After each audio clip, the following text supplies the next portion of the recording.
Sesaat lagi Anda akan menyaksikan CNN Indonesia Newsroom in association with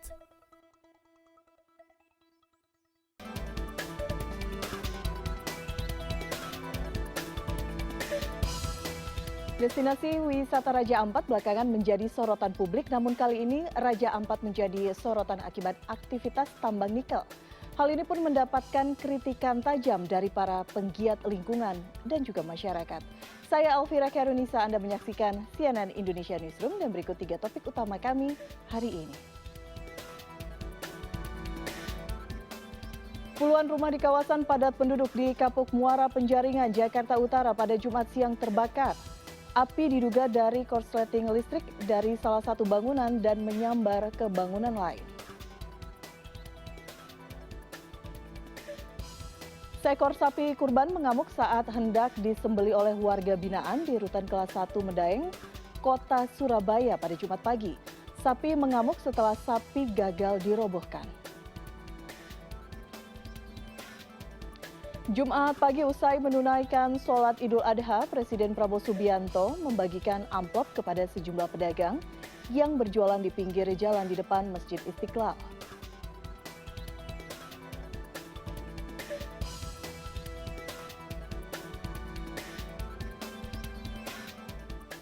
Puluhan rumah di kawasan padat penduduk di Kapuk Muara Penjaringan, Jakarta Utara pada Jumat siang terbakar. Api diduga dari korsleting listrik dari salah satu bangunan dan menyambar ke bangunan lain. Kobaran api ini membakar puluhan rumah di kawasan padat penduduk Kapuk Muara Penjaringan, Jakarta Utara. Banyaknya material yang mudah terbakar membuat api semakin membesar dan sulit dipadamkan. Sejumlah warga berusaha menyelamatkan harta benda mereka dari amukan si jago merah. Menurut salah satu warga, kebakaran diduga terjadi akibat korsleting listrik dari salah satu bangunan dan menyambar ke bangunan lain. Sejumlah warga sudah tidak bisa menyelamatkan harta benda mereka dari kebakaran.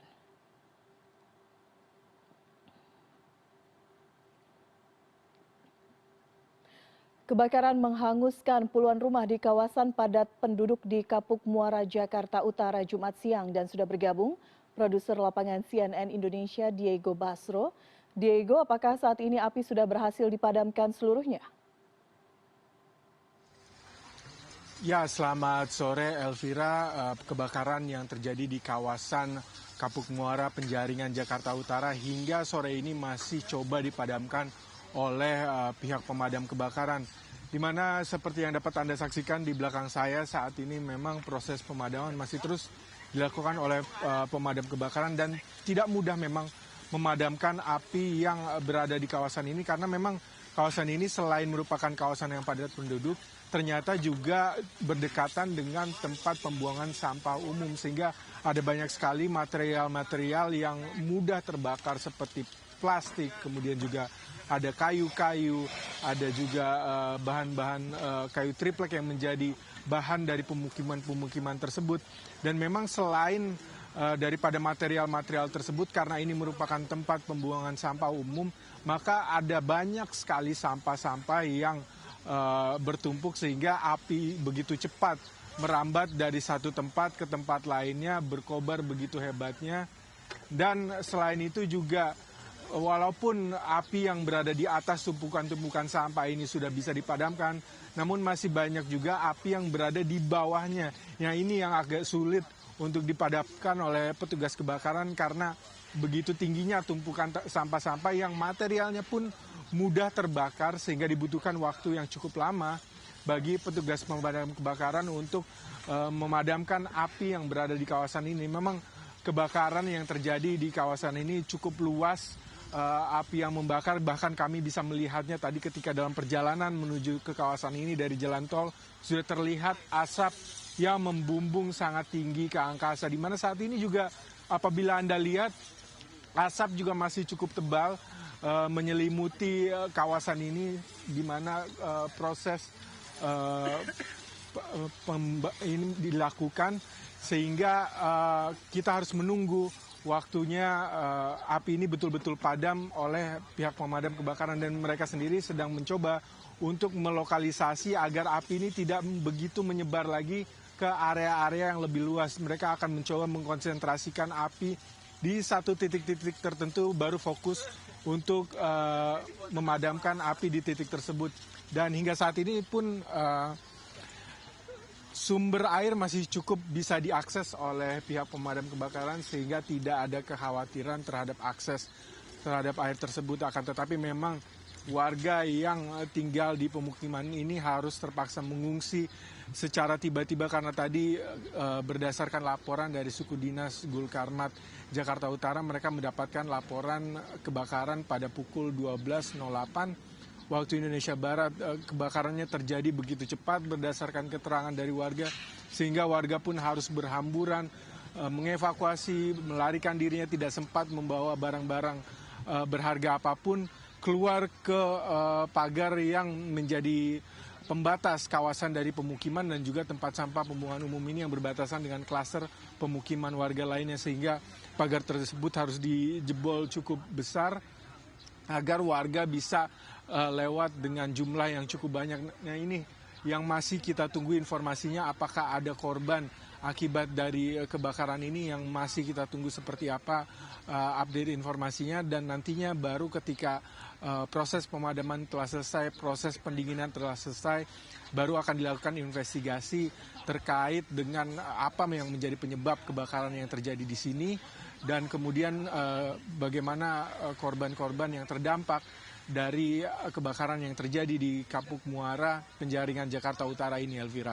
Baik Diego, kita sangat menyayangkan insiden ini, apalagi ini perayaan Idul Adha gitu ya, artinya keluarga harus merasakan dalam kondisi duka saat ini. Tapi estimasi awal informasi dari warga atau pihak otoritas tempat, apakah sudah mendapatkan informasi kira-kira posisinya ada berapa rumah yang teridentifikasi terbakar? Dan tadi seperti Diego katakan tidak ada korban, tapi apakah dibuka posko misalnya untuk pelaporan orang hilang atau seperti itu? Ya, Elvira, memang kebakaran ini masih belum cukup lama terjadinya, dan saat ini masih difokuskan operasi pada proses pemadaman kebakaran dan identifikasi terhadap berapa pemukiman yang kemudian terdampak akibat dari kebakaran ini masih belum bisa dikonfirmasi lebih lanjut berdasarkan keterangan dari Kepala PLT Kasudin Gulkarmat Jakarta Utara, Budi Haryono. Ia mengatakan memang ada cukup banyak pemukiman yang dilalap oleh si jago merah ini semenjak siang hari tadi, dan sekarang dapat dilihat tinggal puing-puing saja yang tersisa akibat dari kebakaran tersebut.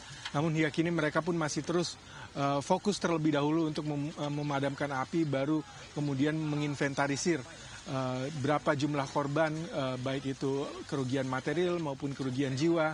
Dan juga hingga saat ini kami tadi sempat dalam perjalanan ke sini belum melihat juga adanya posko dari pihak manapun untuk warga, menjadi tempat bagi warga untuk menampung sementara, karena tadi kami melihat mereka duduk-duduk di depan ruko-ruko, di depan pemukiman-pemukiman warga yang ada di klaster perumahan di belakang kawasan ini. Dan mereka sepertinya masih menunggu seperti apa bantuan yang nanti akan datang, terutama dari dinas sosial. Karena ketika kami datang tadi memang belum ada yang mendirikan posko atau memberikan bantuan sama sekali, atau belum melakukan inventarisir terhadap warga yang terdampak, Elvira. Kita harapkan proses pemadaman bisa dilakukan dengan cepat. Diego, terima kasih sekali lagi update informasi Anda. Kita ke informasi lainnya. Dalam rangka memeriahkan Hari Ulang Tahun Jakarta ke-498, event terbesar se-Asia Tenggara, yakni Jakarta Fair Kemayoran, akan kembali digelar pada 19 Juni hingga 13 Juli mendatang. Event tahunan yang secara khusus digelar untuk memeriahkan Hari Ulang Tahun Jakarta menghadirkan beragam stand dari berbagai sektor, mulai dari otomotif, gadget, komputer, perlengkapan rumah tangga, fashion, elektronik, hingga beragam macam kuliner. Pemprov Jakarta akan menempati satu area yang berlokasi di Hall C1 yang akan memamerkan berbagai program, membuka layanan publik hingga menyuguhkan panggung kesenian tradisional Jakarta. Acara yang menghadirkan berbagai macam hiburan, stand kuliner hingga berbagai sektor industri ini ditargetkan mampu meraup transaksi di atas 7 triliun rupiah.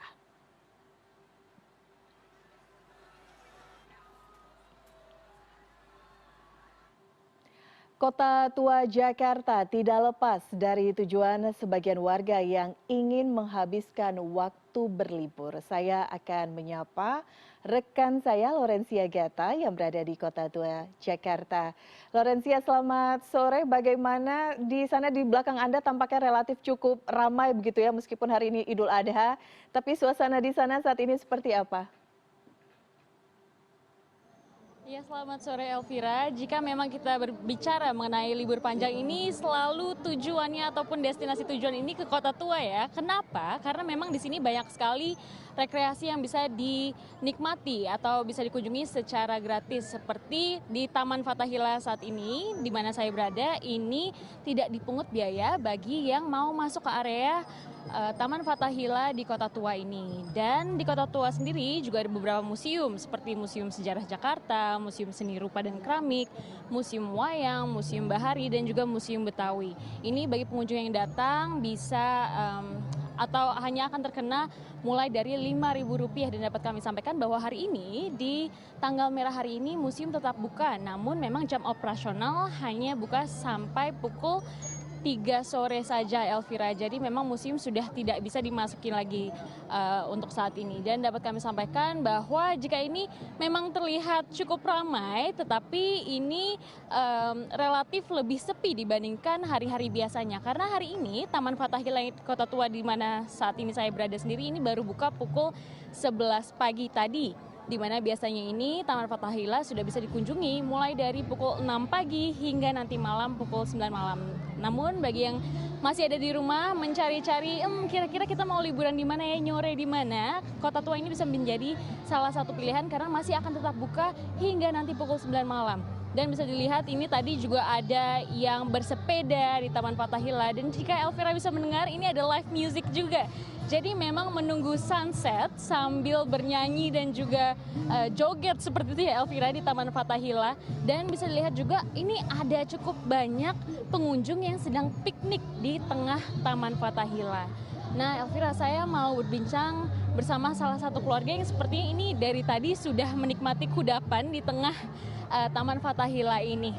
Coba kita sapa dulu ya. Selamat sore Mbak, Mas semuanya. Mbak, dengan Mbak siapa nih Mbak? Fatma, Mbak Fatma dari mana Mbak? dari Tangerang Pasir Gadung. Wah, ini pengunjung asal Tangerang, Elvira, cukup jauh nih sampai Jakarta. Sama siapa aja Mbak Fat? Sama suami, sama anak, sama adik ipar, sama saudara juga. Cukup ramai. Ini tuh ada adiknya. Adik. Udah capek seperti Elvira ini. Mbak, Tadi udah lari-lari, baru nyampe udah langsung seneng lari-lari, dia udah muter-muter, ngejar-ngejar balon. Pokoknya seneng, happy. nah, tadi dari jam berapa sih Mbak sampai di sini? Dari jam 2 lah. Dari jam 2 ini tadi Mbak juga mengatakan anak sudah lari-lari, sudah main balon seperti itu. Apalagi sih Mbak yang tadi dilakukan di Kota Tua ini? Ada sih cuman lari-lari, dia seneng aja ngelihat orang-orang banyak mungkin ya, karena di rumah aja, baru pertama kali keluar soalnya. Umurnya berapa ini adik? Setahun 3 hari. Oh, baru ulang tahun, jadi merayakan ulang tahun di sini. Betul. Baik Mbak, dan ini rencananya mau ngapain lagi sih di sini? Nongkrong aja dulu kali ya, karena baru menikmati waktu libur kan. Mengisi waktu libur lah lebih tepatnya. Baik Mbak, dan boleh tahu nggak sih alasannya dari Tangerang nih jauh-jauh berkunjung ke Kota Tua Jakarta ini kenapa sih Mbak? Gak ada lain sih, cuman pengennya satu mengingat sejarah ya, dari sejarah dari zaman-zaman dulu. Terusnya tuh ya kita mengenalkan lah sama anak kalau kita di sini nih ada sejarahnya loh gitu. Baik Mbak, terima kasih banyak ya Mbak ya. Selamat menikmati. Ini sebentar lagi kayaknya mau sunset nih, kita akan dapat juga nih ya. Terima kasih banyak Mbak. Adik. Oh, ini Elvira, ini sudah ada pengunjung yang sudah dari jam 2 siang tadi dan jauh-jauh dari Tangerang ini memang sengaja untuk merayakan ulang tahun anaknya yang baru 1 tahun 3 hari. Tadi mbaknya juga sudah mengatakan bahwa anak-anak juga sudah senang-senang di sini lari-lari karena memang di area Taman Fathahillah ini cukup luas sehingga memang ini menjadi salah satu lokasi yang pas bagi keluarga jika memang membawa anak seperti itu ya Elvira ya. Dan dapat kami sampaikan bahwa besok Kota Tua ini masih buka seperti biasa, dan dapat kami sampaikan juga bahwa besok untuk jam operasional Taman Fathahillah sendiri ini sudah bisa didatangkan atau masyarakat sudah bisa datang ke Taman Fathahillah mulai dari pukul 6 pagi hingga 9 sore. Kembali ke Anda Elvira. Baik, Laurencia Gata, terima kasih update informasi Anda untuk CNN Indonesia Newsroom. Keindahan alam Kepulauan Raja Ampat, Papua Barat Daya terancam oleh kehadiran aktivitas pertambangan nikel. Informasi selengkapnya usai jeda.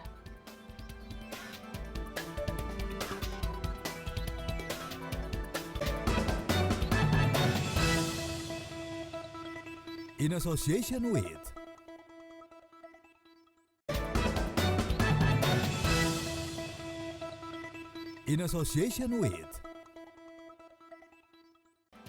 Destinasi wisata Raja Ampat belakangan menjadi sorotan publik, namun kali ini Raja Ampat menjadi sorotan akibat aktivitas tambang nikel. Hal ini pun mendapatkan kritikan tajam dari penggiat lingkungan dan juga masyarakat. Belakangan ini, penggiat lingkungan dan juga warganet ramai membagikan unggahan yang menyoroti kerusakan lingkungan di Raja Ampat, Papua Barat Daya yang disebut terdampak aktivitas tambang nikel, disertai tagar Save Raja Ampat. Dalam video yang beredar milik organisasi peduli lingkungan Greenpeace Indonesia, tampak beberapa pulau di Raja Ampat dipenuhi kegiatan pertambangan, termasuk juga alat-alat berat. Dalam unggahan disertai keterangan meminta kepada Menteri ESDM agar mencabut izin tambang nikel di Raja Ampat, sekaligus mengajak warganet mengisi petisi untuk menyelamatkan Raja Ampat. Menanggapi ramainya kritikan, Menteri Energi dan Sumber Daya Mineral atau ESDM, Bahlil Lahadalia, menghentikan sementara aktivitas pertambangan nikel PT GAG Nikel di Raja Ampat, Papua Barat Daya. Dari 5 izin usaha pertambangan yang terdata, hanya PT GAG Nikel, anak perusahaan PT Antam, yang saat ini beroperasi di kawasan tersebut. Penghentian ini akan berlaku sampai proses verifikasi lapangan oleh Kementerian ESDM rampung. Sekarang itu hanya satu, yaitu PT GAG. PT GAG ini, GAG Nikel ini yang punya adalah Antam, BUMN. Sekali lagi saya ulangi, yang beroperasi itu adalah PT GAG Nikel, yang punya Antam.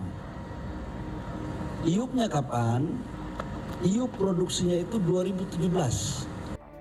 Berada di timur Indonesia, Raja Ampat merupakan destinasi unggulan di Provinsi Papua Barat Daya.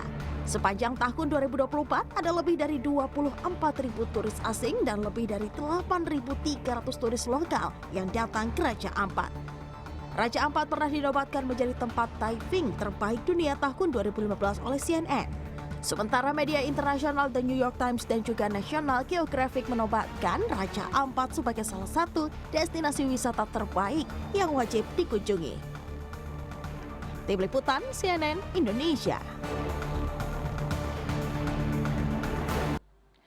Ramai dibicarakan di media sosial dugaan kerusakan lingkungan akibat pertambangan nikel di wilayah Raja Ampat, Papua Barat Daya.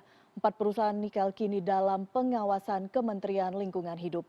Apa sanksinya jika terbukti ada pelanggaran terkait lingkungan? Kita akan bahas bersama Deputi Bidang Penegakan Hukum Kementerian Lingkungan Hidup, Rizal Irawan. Pak Rizal, selamat sore.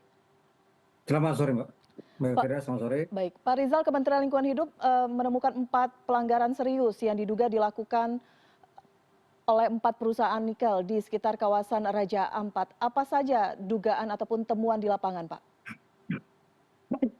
Baik, terima kasih Mbak Elvira. Jadi beberapa waktu yang lalu dari tim Gakum Lingkungan Hidup sudah melakukan verifikasi lapangan ke Raja Ampat.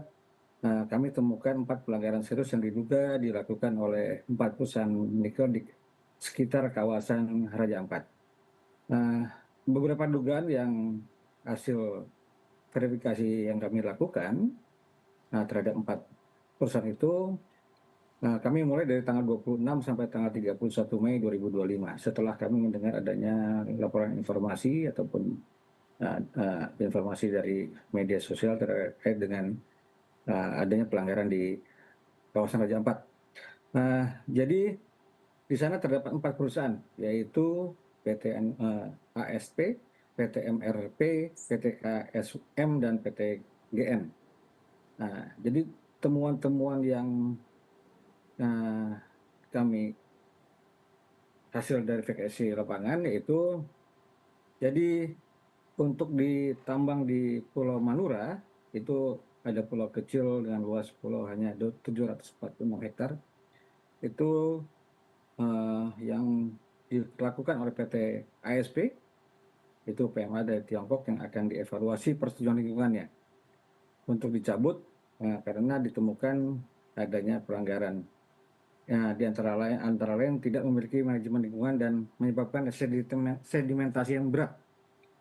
Sehingga tindak lanjut dari kegiatan pengawasan, kami akan melakukan penegakan hukum, baik itu sanksi administrasi, perdata, ataupun mungkin bisa lebih lanjut ke ranah pidana. Kemudian juga di PT MRP, di antara 4 perusahaan, PT MRP ini yang paling minim kegiatannya. Baru karena kalau yang lain sudah mulai tampak bukaan, sekarang di PT MRP ini baru ada boring, ya, ada boring untuk ada titik 10 sampel boring untuk mengambil sebagai kegiatan uji sampel saja. Di antara 4 ini di MRP ini yang paling minim kegiatan karena belum ada bukaan tambang sama sekali, baru ada boring saja. Kemudian di tambang KSM di Pulau KW terdapat bukaan tambang di luar lingkup persetujuan lingkungan hidup dan di luar PPKH seluas 5 hektar, kurang lebih 5 hektar, dan telah menimbulkan sedimentasi pantai sehingga pastinya akan kita kenakan sanksi administrasi pelaksanaan pemerintah berupa pemulihan maupun gugatan perdatanya. Nah, kemudian di Pulau Gak yang dilakukan oleh PT GN, juga sudah ada bukaan tambang. Demikian. Baik, Pak Rizal tadi ada menyebutkan salah satunya PT MRP, PT Mulia Raymond Perkasa ini. Informasinya yang beredar tidak memiliki dokumen lingkungan dan juga PPKH terkait aktivitas di Pulau Bayangpale. Tapi pertanyaan publik begitu Pak, mengapa kemudian ini bisa terjadi, lambat terdeteksi, dan bentuk penegakan hukum seperti apa, meskipun tadi ya yang Anda mengatakan aktivitas yang paling minim sebenarnya dibandingkan 3 perusahaan lain. Betul. Nah, jadi mungkin pertanyaan mungkin akan lebih tepat kalau ditanyakan ke Kementerian Kehutanan karena ini masuk ke dalam kawasan hutan ya. Nah, demikian Mbak. Namun tentunya dengan adanya kejadian ini kami dari Kementerian Lingkungan Hidup telah menghentikan kegiatan operasional di PT MRP tersebut saat kami melakukan verifikasi di lapangan. Dan juga kami akan menerbitkan sanksi administrasi pelaksanaan pemerintah kepada PT MRP ini. Demikian, Pak. Baik, bentuk sanksi administratif seperti apa Pak yang kemudian akan dilakukan begitu? Apakah ini hanya soal administrasi saja, tapi jika kemudian dokumen izin lingkungan dan sebagainya diurus, apakah kemudian rekomendasi dari Kementerian Lingkungan Hidup akan kembali diberikan? Nah, kami tentunya tidak bisa menjawab sekarang karena ketika hasil temuan ini masih kita komunikasikan dengan ahli, Mbak. Dengan ahli apakah tindak lanjut dari beberapa kegiatan di 4 perusahaan ini, kira-kira sanksi apa yang paling tepat dikenakan, ya? Karena kami ini berdasarkan scientific based investigation, yang salah satunya yang sektor paling utama dari scientific based investigation ini adalah keterangan dari ahli dan hasil uji lab. Sehingga hal-hal itulah yang akan menentukan sanksi apa yang paling tepat untuk perusahaan. Demikian, Mbak. Baik. Pak Rizal, karena Pak Rizal di bidang gakum gitu, Pak, apa yang bisa dilakukan oleh masyarakat dan pemerintah daerah misalnya jika kemudian terjadi pencemaran lingkungan akibat adanya aktivitas pertambangan? Karena kan perizinan usaha tambang ini dan yang bisa melakukan intervensi itu hanya pemerintah pusat, Pak. Ya, betul. Jadi ketika masyarakat bisa menemukan penambangan ataupun kegiatan-kegiatan lain baik itu industri, pertambangan, hal-hal lain yang kira-kira akan berpotensi merugikan lingkungan ataupun merusak lingkungan, kami punya website dan bisa laporan ke kami langsung melalui website yang ada di Kementerian Lingkungan Hidup maupun juga media sosial seperti IG dan lain-lainnya, Mbak. Dan kami pun banyak sekali menerima laporan, baik itu surat langsung dari masyarakat. Sampai bulan ini kami sudah menerima hampir 1.000 laporan, Mbak. Hampir 1.000 laporan, baik itu melalui media sosial, surat langsung yang ditujukan kepada Kementerian Lingkungan Hidup. Tentunya dari 1.000, kurang dari 1.000, sekitar 800-an yang sudah kami terima sampai bulan ini, itu mungkin baru beberapa yang bisa kami tindak lanjuti. Demikian, Mbak. Baik, dan harapannya semua bisa ditindaklanjuti dari masyarakat, begitu Pak Rizal. Pak Rizal, sudah ada aturan pelarangan aktivitas pertambangan sebenarnya di wilayah pesisir dan juga pulau kecil yang juga ini diperkuat oleh putusan Mahkamah Konstitusi. Apa yang kemudian akan dilakukan Kementerian Lingkungan Hidup untuk mendukung hal ini dari sisi penegakan hukum lingkungan, Pak? Baik, Mbak. Jadi untuk lebih kita merefresh lagi terkait dengan putusan MK nomor 35 PUU 21/2023, di mana disebutkan bahwa adanya larangan penambangan mineral yang bersifat relatif pada pasal 35 Undang-Undang 27 tahun 2007. Yang menyebabkan timbulnya potensi kerusakan bagi pulau-pulau kecil, wilayah pesisir yang mempunyai kerentanan yang besar sehingga tidak sejalan dengan prinsip pencegahan bahaya lingkungan ataupun prevention of harm, yang mengutamakan tindakan preventif untuk mencegah terjadinya kerusakan lingkungan dan prinsip keadilan antar generasi. Ini menjadi poin kita, adanya prinsip keadilan antar generasi, intergeneration equity, yang menekankan perlunya upaya pelestarian dan daya dukung ekosistem, dan untuk memperbaiki kualitas lingkungan hidup sebagai bentuk tanggung jawab kita terhadap generasi mendatang. Ini sebagai refresh saja, Mbak, bahwa tentunya Kementerian Lingkungan Hidup sangat mendukung dengan putusan MK itu, dan justru itulah senjata kami sehingga kami tidak ragu lagi berbuat ataupun melakukan tindakan-tindakan penegakan hukum terkait dengan pelanggaran di bidang lingkungan hidup. Demikian, Pak. Baik, Pak Rizal, terima kasih sekali lagi. Kami menunggu follow up selanjutnya seperti apa, Pak, karena ini sudah menjadi viral. Kita harapkan memang ada kejelasan jika memang betul ada pelanggaran, sanksinya yang dikenakan juga sanksi yang tegas. Tapi terima kasih sekali lagi Pak Rizal Irawan, Deputi Bidang Penegakan Hukum Kementerian Lingkungan Hidup sudah berbincang bersama kami. Selamat sore, salam sehat selalu. Selamat sore. 150.000 orang mengikuti sholat Idul Adha di Masjid Istiqlal, Jakarta, Jumat pagi. Informasi selengkapnya usai jeda.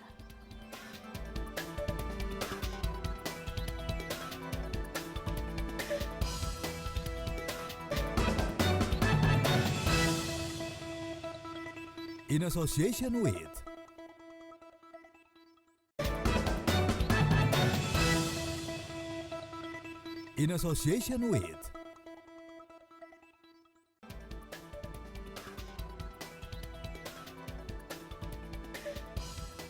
Presiden Prabowo Subianto melaksanakan sholat Idul Adha di Masjid Istiqlal, Jakarta pada Jumat pagi. Selain Prabowo, Wakil Presiden ke-10 dan 12 Republik Indonesia, Yusuf Kala, serta Menteri Koordinator Bidang Pembangunan Manusia dan Kebudayaan Pratikno juga hadir dan melaksanakan sholat di Istiqlal.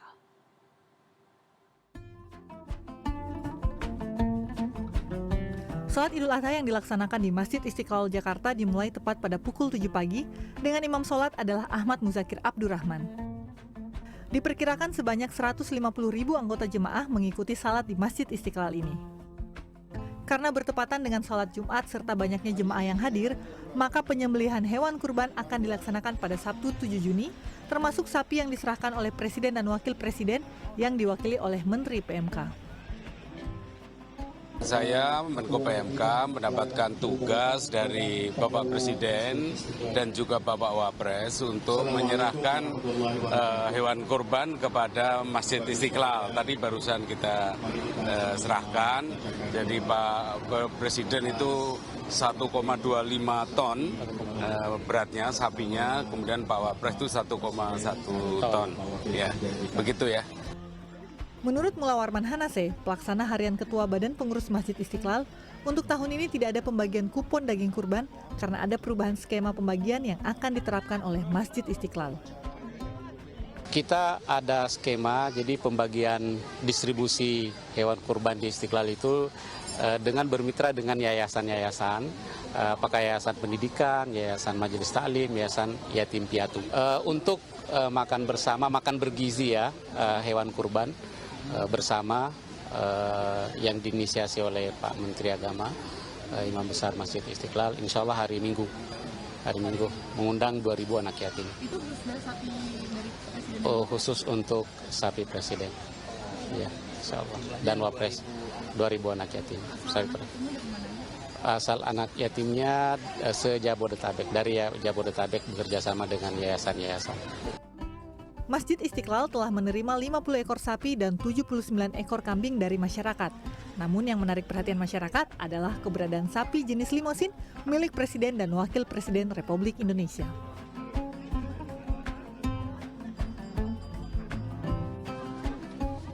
Di belakang saya adalah sapi yang diserahkan oleh Presiden Prabowo dan juga Wakil Presiden Gibran Rakabuming Raka untuk Idul Kurban kali ini. Jenisnya adalah jenis limusin. Nah, tapi yang menarik adalah dua ekor sapi ini menjadi daya tarik bagi masyarakat yang ingin melihat sebesar apa dan seperti apa sapi yang diserahkan oleh Presiden Prabowo dan juga Wakil Presiden Gibran Rakabuming Raka. Seperti yang saya ingin nanya nih sama Ibu. Maaf Ibu, namanya siapa? Ya, namanya Arisa. Bu Arisa, asalnya dari mana?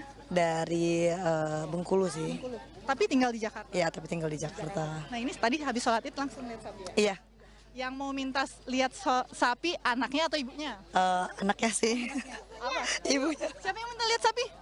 Ibunya. Ibunya? Ibu, jadi bukan abang? Bukan kakak? Oke. Nah tadi habis lihat sapi, besar banget ya? Suka lihat sapi? Nggak suka? Nah Ibu, informasi yang Ibu dapatkan seperti apa sih tentang sapi-sapi milik Presiden dan Wakil Presiden? Yang aku tahu sih sapinya yang jelasnya ya gede gitu ya. Terus pasti kan jaga gitu kan ya untuk kualitas kesehatan dari sapi-sapinya gitu sih.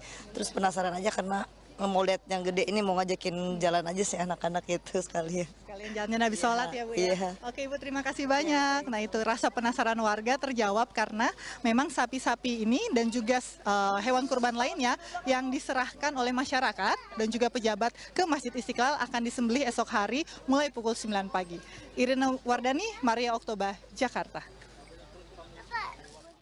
Perayaan Idul Adha 2025 jatuh pada 6 Juni di Kota Bandung, Jawa Barat. Pelaksanaan sholat Id dilakukan di sejumlah lokasi, salah satunya di Masjid Agung Trans Studio Bandung. Ratusan umat Islam mengikuti salat Idul Adha di Masjid Agung Trans Studio Bandung pada Jumat pagi. Sejak pukul 5:30 pagi, jemaah mulai berdatangan ke masjid yang berada di kawasan terpadu Trans Studio Bandung. Pelaksanaan sholat Idul Adha berlangsung hikmat dan lancar dengan Imam Kiai Haji Asep Ramdan Hidayat. Momen Idul Adha diharapkan mengingatkan jamaah untuk mau berkorban dan mensyukuri nikmat. Jadi nikmat begitu banyak Allah berikan kepada kita. Kalau nikmat itu sudah ada di kita, apa yang harus kita lakukan? Sholat, kurban. Cuma itu. Iya, cuma dua hal itu. Nah, sholat tiap hari. Dan berkurban dalam arti mengalirkan darah binatang tadi, itu Allah syariatkan 1 tahun sekali. Jemaah yang menjalankan sholat Idul Adha di Masjid Agung TSB berasal dari berbagai wilayah kota Bandung. Perayaan ini dimaknai beragam oleh masyarakat. Alhamdulillah tahun ini bermakna banget ya buat kita karena memang bisa kumpul sama keluarga juga. Terus sekarang ada si kecil juga sih gitu. Jadi alhamdulillah tiap tahun masih sama keluarga juga sih. Semoga tiap tahun kita masih bisa berkurban. Semoga Allah kasih kesehatan, keselamatan dan perlindungan. Semoga kedepannya masih terus bisa berkurban. kurban dan ikut sholat Idul Adha juga. Ada sesuatu yang istimewa di hari Idul Adha ini karena kebersamaan yang saya rasakan itu luar biasa. Walaupun saya tidak berada di kampung halaman saya sendiri ya, tetapi saya bergumul dengan anak, saya ngerasa ini adalah bumi saya ya, tempat saya merasakan kebahagiaan. Pada tahun ini, Masjid Agung Trans Studio Bandung kembali melakukan penyembelihan hewan kurban. Total ada 8 hewan kurban yang akan disembelih dan akan dibagikan kepada para mustahik di wilayah sekitar. Penerima sendiri kita melakukan kerjasama dengan warga sekitar, Komdep. Para jamaah juga ada, kita kasih juga warga, karyawan-karyawan yang ada di sini yang kita kategorikan mungkin perlu bantuan. Kalau di sini kan kita ada 2 kelurahan ya, Cibangkong dan Maleer. Nah itu terdiri dari berapa RW, terus RT. Kita terutama yang nempel itu pasti target kita insya Allah yang akan dilaksanakan hari Minggu nanti, hari Ahad, tanggal 8 Juni. Nah itu kita targetnya 2.500 pack. Pelaksanaan penyembelihan hewan kurban di Masjid Agung TSB akan dilakukan pada Minggu 8 Juni mendatang. Kiki Aryadi, Rusman Rusmana, Bandung, Jawa Barat. Menurut ajaran Islam, penyembelihan hewan kurban tidak bisa dilakukan sembarangan. Penyembelihan harus dikerjakan oleh juru sembelih. Mereka bertanggung jawab untuk memastikan hewan kurban disembelih sesuai syariat Islam. Usai melaksanakan sholat Idul Adha, sebagian warga Sukarasa, Antapani, Bandung, Jawa Barat melakukan pemotongan hewan kurban di lingkungan masjid setempat. Tahun ini ada 5 sapi kurban dari warga. Salah satu warga yang berkurban adalah Lia Triani. Alhamdulillah ya Ayah, untuk tahun ini alhamdulillah dikasih rezeki lebih, bisa ikut kurban juga. Mudah-mudahan kurbannya bisa bermanfaat buat semua orang ya Ayah, terutama buat saya juga ya A. Biar menjadi syafaat buat nanti di akhirat. Dalam Islam, pemotongan hewan kurban dilakukan oleh seorang juru sembelih yang tersertifikasi. Salah satunya adalah Dedi Suryana. Selama 5 tahun menjalani profesi ini, ia rutin mengikuti pelatihan cara pemotongan hewan sesuai syariat Islam. Menurut Dedi, tugas ini tidak mudah karena banyak hal yang diperhatikan. Ia harus memastikan pisau yang digunakan sangat tajam. Juru sembelih juga harus memastikan lokasi penyembelihan tidak becek, kotor, atau membuat hewan trauma. Dedi juga harus mengenakan APD khusus. Selain itu, ia juga menyiapkan mental dan fisik serta keteguhan iman. Melaksanakan itu kan cuma 1 tahun sekali, jadi kadang-kadang ya grogi, terus itu tetap ada menghadapi situasi ini. Meskipun tiap tahun tetap. Cara menghilangkan groginya? Ya kita berdoa aja lah, semoga semuanya lancar. Ini berarti bukan profesi yang sembarangan Kang, karena kan salah sedikit bisa saja menjadi haram kan? Iya. Nah, gimana Kang? Ya itu kan yang dipersiapkan itu yang paling utama itu goloknya. Goloknya harus setajam-tajamnya. Ketika proses penyembelihan, Dedi biasanya dibantu oleh 5 orang agar hewan kurban tetap tenang saat proses penyembelihan berlangsung. Ada caranya untuk melihat bahwa hewan kurban itu udah dalam keadaan mati. Yang pertama dari mata, kalau diginikan kan kalau nggak ada respon itu berarti udah keadaan mati. Terus kalau di kaki juga ada. Di sela-selanya ditusuk sama benda tumpul juga. Kalau belum itu suka ada gerakan refleks, itu berarti belum. Kang Oden biasanya dibantu sama berapa orang Kang ketika proses penyembelihan? Kalau yang paling utama itu 2 orang, yang di depan itu yang pegang kepala itu yang paling penting.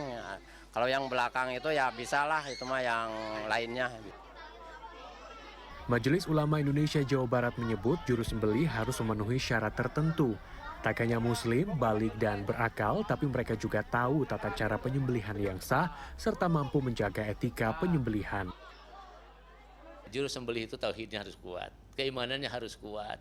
Dan dia itu tadi kata Allah, fasolli lirobika wanhar. Titip kepada semua, titip. Juru sembelih itu sholatnya sholat begitu, karena sholat berkurban begitu. Nah itu yang saya senang tadi, salah satunya kalau musim kurban yang menyembelih orang-orang baik, orang-orang soleh, para ustadz. Nah begitupun yang biasa menyembelih dan supaya dijagal juga itu kalau pekerjaan. Nah para penyembelih itu insya Allah sholatnya dijaga. Dengan juru sembelih yang kompeten, ibadah kurban tidak hanya menjadi ibadah tahunan saja, tetapi menjadi sarana untuk memperkuat nilai kasih sayang, kepedulian, dan ketaatan kepada Allah Subhanahu wa Ta'ala. Kiki Haryadi, Rusman Rusmana, Bandung, Jawa Barat. Seekor sapi kurban mengamuk saat akan disembelih oleh warga binaan di Rutan Kelas 1 Medaeng, Surabaya. Sementara di Jakarta, seekor sapi kurban seberat 1 ton terperosok ke lubang. Petugas damkar harus menggunakan kren untuk mengeluarkan sapi dari dalam lubang.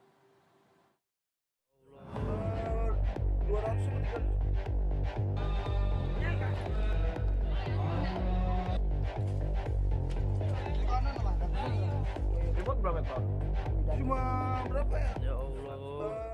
Seekor sapi kurban terperosok ke dalam sebuah lubang sedalam 3 meter di kawasan Kecamatan Kemayoran, Jakarta Pusat pada Jumat pagi. Hewan kurban berbobot 1 ton atau 1000 kg ini terperosok ke lubang sempit setelah tanah tempatnya ditambatkan amblas. Petugas Sudin Penanggulangan Kebakaran dan Penyelamatan Jakarta Pusat diterjunkan ke lokasi untuk membantu evakuasi. Untuk mempermudah proses evakuasi sapi, petugas damkar harus menggali tanah di sekitar sapi terperosok untuk memperlebar ukuran lubang. 1 jam berselang, sapi bisa diangkat dan dikeluarkan dari dalam lubang menggunakan alat crane heavy duty.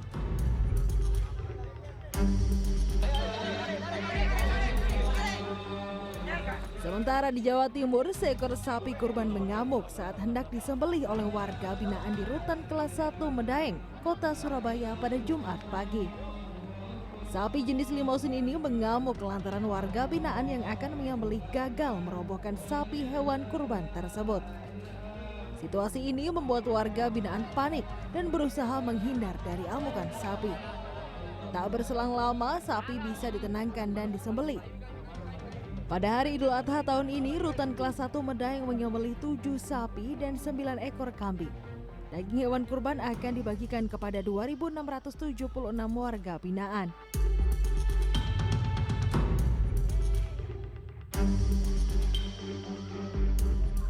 Adapun di Jawa Tengah, seekor sapi kurban berbobot 5 kuintal atau 500 kg di Desa Tanjung, Kecamatan Juwiring, Kabupaten Klaten, Jawa Tengah, lepas karena talinya putus pada Kamis sore.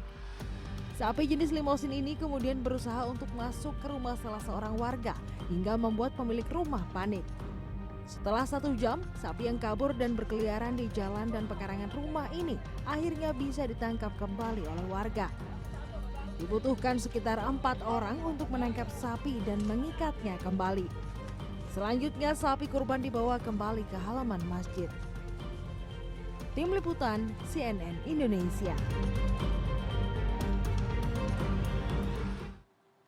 Saat Hari Raya Idul Adha, umat Muslim bersemangat mengolah daging hewan kurban. Tapi bagaimana ya kalau tidak semua daging kurban langsung diolah saat itu juga? Bagaimana cara yang tepat menyimpan daging hewan kurban agar awet? Berikut informasinya.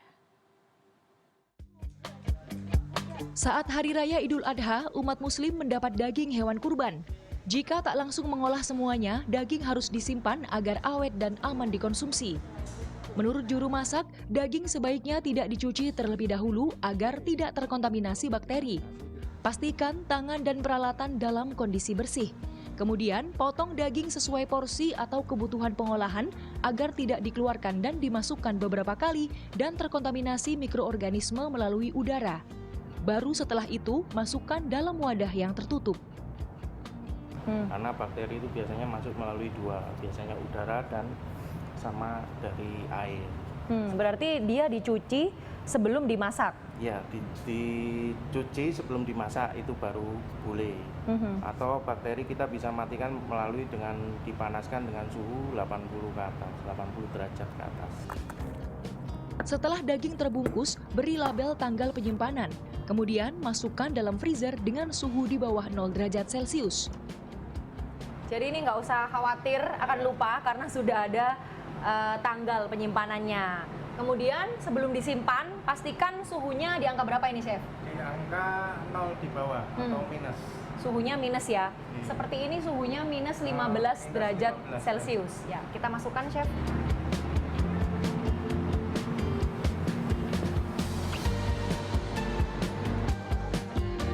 Kepala Instalasi Gizi dan Tata Boga Rumah Sakit Umum Daerah Bakti Dharma Husada Surabaya, Dewi Purwanti Yuliandri mengatakan, jika daging yang kita terima dalam keadaan bersih dari kontaminasi fisik, sebaiknya tidak dicuci.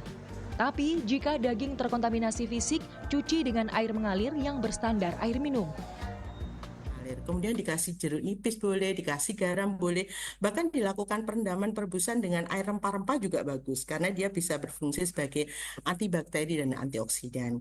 Setelah itu dipastikan setelah dibersihkan kemudian ditiriskan, dikeringkan, syukur-syukur kalau bisa dilap dengan air lap tisu dapur atau air lap atau lap bersih lah, dalam keadaan lebih kering. Dalam suhu freezer 0 sampai minus 5 derajat Celcius, daging bisa bertahan kurang dari 3 hari. Sementara dalam suhu minus 10 bisa bertahan sampai 1 minggu, dan di bawah minus 10 bisa bertahan lebih dari 1 minggu. Jika tidak disimpan dengan baik dan benar, daging akan terkontaminasi kuman dan terjadi pembusukan.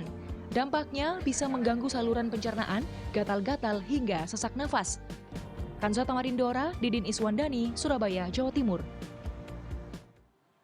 Informasi terkini lainnya akan kami hadirkan. Sesaat lagi tetaplah bersama CNN Indonesia Newsroom.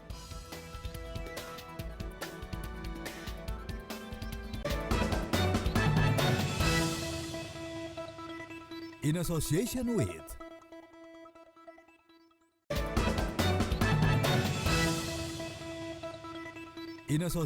with Suasana berbeda menyambut Idul Adha dirasakan warga Gaza. Selain harga ternak yang tinggi, Israel membatasi wilayah penggembala dan mencuri 1.500 hewan ternak milik warga Gaza. Sementara seorang pria di Gaza harus bertaruh nyawa untuk mendapatkan sinyal internet demi bisa melakukan panggilan video dengan keluarga. Setahun lebih pria ini tak bisa pulang akibat pembatasan akses oleh Israel.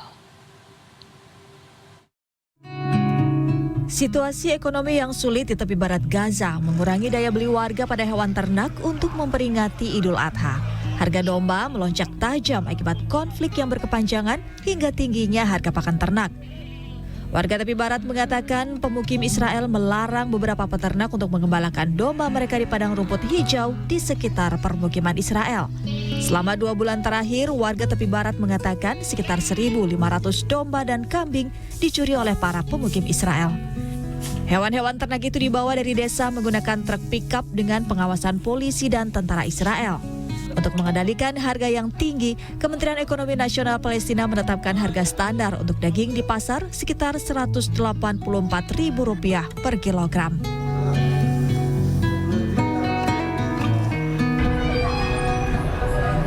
Kisah lain datang dari warga Gaza bernama Ibrahim Al-Farani. Momen Idul Adha kali ini kembali dirayakan sendiri. Ia hanya bisa pergi ke sebuah kafe untuk melakukan panggilan video dengan istri dan anaknya yang tinggal di Mesir. Untuk melakukan panggilan suara, Al-Farani harus mempertaruhkan nyawa setiap hari demi akses internet. Ia bahkan belum pernah bertemu sang putra Mohammed yang lahir setahun lalu. Konflik Gaza dan Israel yang menutup berdampak pada penutupan jalur. Mereka hanyalah satu dari puluhan ribu warga yang berharap perang segera berakhir dan akses bisa kembali dibuka agar mereka bisa kembali berkumpul dengan keluarga di Gaza. Larangan penggunaan ondel-ondel untuk mengamen di Jakarta menuai kontroversi, terutama bagi mereka yang mencari nafkah dari penampilan ondel-ondel di jalanan. Budayawan Betawi menyarankan ondel-ondel tampil menyambut tamu hotel atau di depan mal sehingga memiliki penghasilan dan tidak perlu mengamen di jalanan.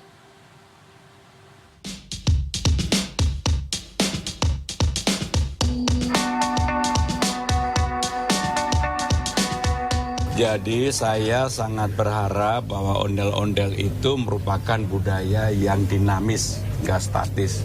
Tetapi harus juga mendapatkan apresiasi penghargaan yang memadai. Mohon maaf, ondel-ondel tidak digunakan untuk mencari mengamen lah. Wacana pelarangan ondel-ondel untuk mengamen oleh Gubernur DKI Jakarta Pramono Anung akhir Mei lalu ini tentu berdampak pada pemain ondel-ondel jalanan. Salah satunya adalah Lukman. Sejak 2017, ia sudah terbiasa berkeliling dengan ondel-ondel dan speaker dorong sewaan di daerah Kemayoran, Jakarta Pusat. Lukman terpaksa harus mengamen ke jalanan karena panggilan untuk tampil di hajatan ulang tahun atau pernikahan dari komunitasnya serba tidak pasti. Dalam sebulan, paling banyak Lukman tampil hanya 3 kali. Buat iseng-iseng doang, Kak. Nunggu panggilan lama. Nggak ada duit. Iseng-iseng aja muter keliling. Buat nyari orang tua duit. Menanggapi wacana larangan ondel-ondel turun ke jalanan, Lukman hanya berpasrah dan berharap pemerintah memberi panggung khusus agar mereka tetap bisa menyambung hidup. Nggak apa-apa. Ini bisa nyari kerjaan. Ini kerja apa aja, Kak. Dagang nggak apa-apa. Ini yang halal. Iya, buat orang tua. Pramono memang menjanjikan Pemprov DKI akan memperhatikan 42 sanggar ondel-ondel dan memberi panggung saat acara-acara besar. Ondel-ondel seharusnya tampil sepasang, yakni laki-laki dan perempuan. Selain itu, ondel-ondel juga diiringi pemain musik dan seragam lengkap. Untuk itu, seniman ondel-ondel yang memiliki komunitas resmi harus diberi panggung. Jadi ruang terbuka dan ruang tertutup seperti mereka main diperkenankan menyambut tetamu-tetamu khusus di depan hotel, di depan mall. Bapak Gubernur, wahai Bapak Gubernur, kamu harus tahu betul bahwa kebutuhannya bukan pada bagaimana kamu menguber-uber dia, tapi bagaimana kamu mengelus-elus dia sehingga dia menjadi sadar. Oleh karena itu, anggarkanlah mereka pentas. Itu nggak mahal kok. Jadi kalau 2,5 juta itu mereka sudah mau ya satu grup itu untuk main 2 jam, 3 jam gitu. Wacana pelarangan ondel-ondel mengamen ini rencananya akan segera dituangkan dalam peraturan daerah. Putri Demes, Denny Irfan, Jakarta. Kalau biasanya ayam diolah dengan cara digoreng atau dibakar dan diberi beragam jenis sambal, di Bandung, Jawa Barat olahan ayam disajikan dengan bumbu hitam.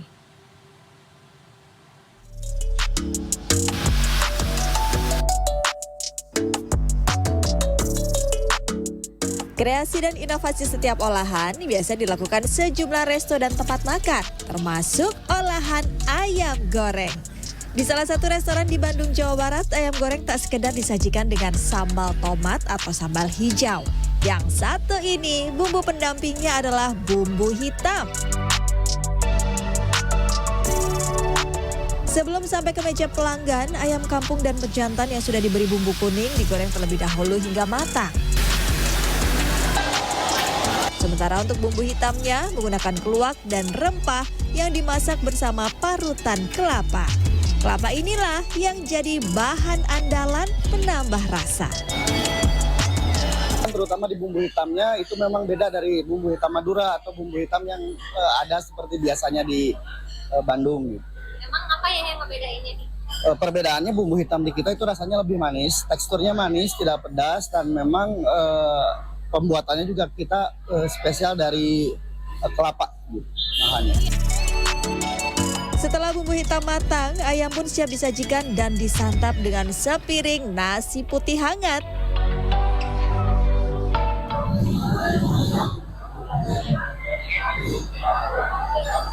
Nah, biasanya kan ayam kampung itu kadang suka ada yang alot, tapi ini benar-benar empuk, bumbunya meresap, juicy. Nah, si bumbu hitamnya juga ini ada manis dari kelapanya, tapi dia tuh gurih, apalagi ditambah sama sambal bawang yang pedas. Aduh, ini makin nikmat. Pokoknya siap-siap buat nambah nasi. Ayam goreng bumbu hitam ini sedang diminati warga Bandung hingga luar kota. Untuk bumbu hitamnya pun juga dia pas dan enak. Pernah nggak nyobain ayam goreng pakai bumbu hitam kayak gini? Sebenarnya sih saya pernah nyobain, tapi ini yang menurut saya paling enak yang pernah saya cobain sih. Emang rasanya gimana teh, yang bumbu hitamnya manis, gurih atau gimana? Dia itu manis, gurih, dan beraromanya pekat. Seporsi ayam goreng bumbu hitam dibanderol mulai Rp25.000.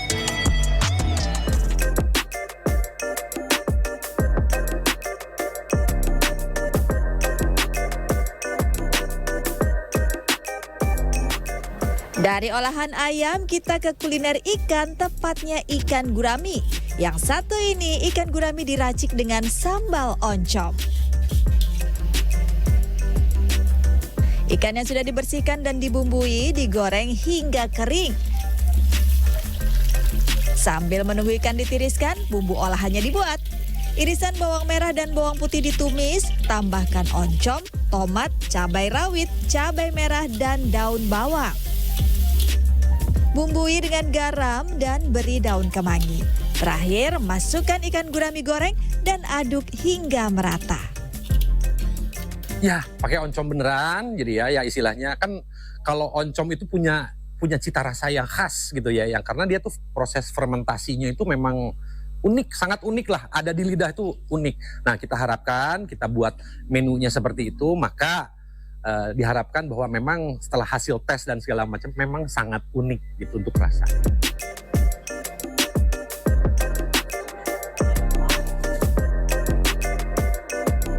Biasanya kan kalau yang nggak bisa ngolahnya tuh bau tengik. Kalau ini nggak ada bau tengik sama sekali dan gurih, terus aromatik dari surawungnya, apalagi si ikannya ini enak gurih, nggak ada bau amis sama sekali.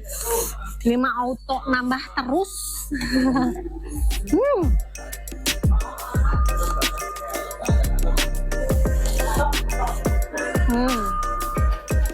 Seporsi gurami sambal oncom di rumah makan yang ada di kawasan Geger Kalong Tengah ini dibanderol Rp95.000.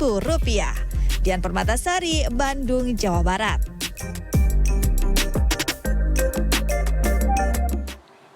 CNN Indonesia Newsroom masih akan kembali bersama Ayu Rahmawati. Saya Elvira Karunisa pamit. Sampai jumpa.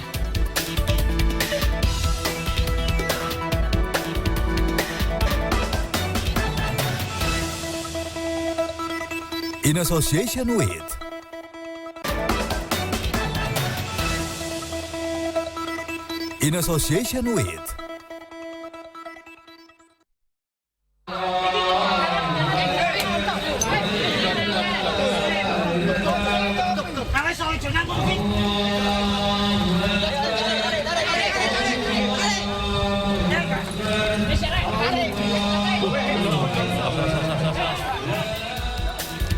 Seekor sapi mengamuk saat akan disembelih oleh warga binaan Rutan Kelas 1 Madaeng, Surabaya, Jawa Timur, Jumat pagi. Sapi mengamuk karena warga binaan yang akan menyembelih gagal merobohkan sapi jenis limosin. Dan selain informasi tadi, kami akan hadirkan informasi lain dari tanah air dan mancanegara. Saya Ayu Rahmawati, Anda menyaksikan CNN Indonesia Newsroom. Pemirsa, Jumat pagi usai menunaikan sholat Idul Adha, Presiden Prabowo Subianto membagikan amplop kepada sejumlah pedagang yang berjualan di pinggir jalan di depan Masjid Istiqlal. Dari atas mobil kepresidenan Maung Garuda 1, Prabowo menyapa warga dan memanggil beberapa pedagang. Presiden kemudian memberikan amplop kepada para pedagang melalui tangan pas pampres yang berjaga di dekat mobil kepresidenan. Rangkaian mobil kepresidenan sempat terhenti saat momen Prabowo bagi-bagi amplop. Para pedagang dan warga pun menyambut antusias momen tersebut.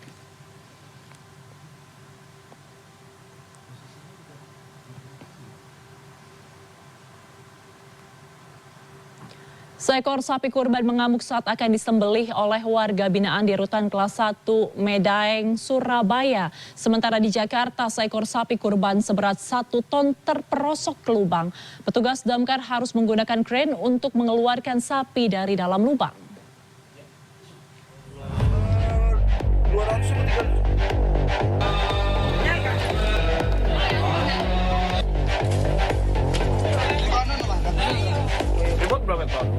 Cuma berapa ya? Ya Allah. Seekor sapi kurban terperosok ke dalam sebuah lubang sedalam 3 meter di kawasan Kecamatan Kemayoran, Jakarta Pusat pada Jumat pagi. Hewan kurban berbobot 1 ton atau 1000 kg ini terperosok ke lubang sempit setelah tanah tempatnya ditambatkan ambles. Petugas Sudin Penanggulangan Kebakaran dan Penyelamatan Jakarta Pusat diterjunkan ke lokasi untuk membantu evakuasi. Untuk mempermudah proses evakuasi sapi, petugas damkar harus menggali tanah di sekitar sapi terperosok untuk memperlebar ukuran lubang. 1 jam berselang, sapi bisa diangkat dan dikeluarkan dari dalam lubang menggunakan alat crane heavy duty.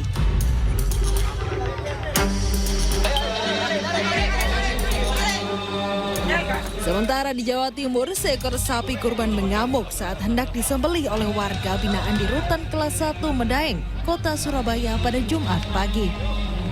Sapi jenis limousin ini mengamuk lantaran warga binaan yang akan menyembelih gagal merobohkan sapi hewan kurban tersebut. Situasi ini membuat warga binaan panik dan berusaha menghindar dari amukan sapi. Tak berselang lama, sapi bisa ditenangkan dan disembelih. Pada hari Idul Adha tahun ini, Rutan Kelas 1 Medaeng menyembelih 7 sapi dan 9 ekor kambing. Daging hewan kurban akan dibagikan kepada 2.676 warga binaan.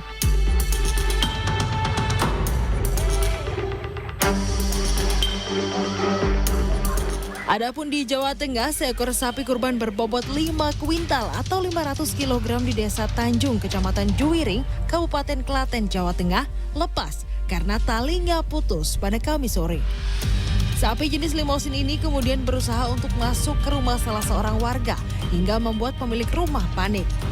Setelah 1 jam, sapi yang kabur dan berkeliaran di jalan dan pekarangan rumah ini akhirnya bisa ditangkap kembali oleh warga. Dibutuhkan sekitar 4 orang untuk menangkap sapi dan mengikatnya kembali.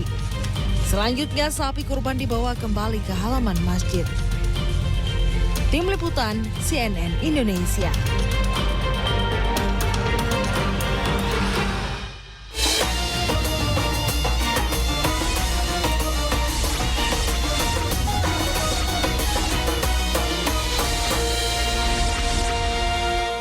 Dipersembahkan oleh Pasca memasuki puncak haji tanggal 5 Juni kemarin, jemaah calon haji melaksanakan rangkaian ibadah selanjutnya yaitu lempar jumroh di Mina. Lantas seperti apa suasana di sana? Kita sudah terhubung dengan manajer peliputan CNN Indonesia, Sutarto. Langsung saja kita sapa. Tarto, selamat sore waktu Indonesia. Assalamualaikum warahmatullahi wabarakatuh. Pak Haji, alhamdulillah kemarin sudah sampai di puncak haji dan juga sekarang jemaah haji asal Indonesia melanjutkan ibadah lainnya, seharusnya akan melempar jumroh di Mina ya. Bisa digambarkan seperti apa suasananya di sana dan apakah sudah ada kloter yang berangkat ke Mina? Assalamualaikum warahmatullahi wabarakatuh. Ayo, memang hari ini saya dijadwalkan untuk melaksanakan lempar jumroh di Mina. Namun tidak seperti haji reguler yang setelah dari Arafah ke Musdalifah dan lalu ke Mina, calon haji khusus kami terlebih dahulu ke Mekah dulu, ke Masjidil Haram dulu untuk melaksanakan tawaf ibadah.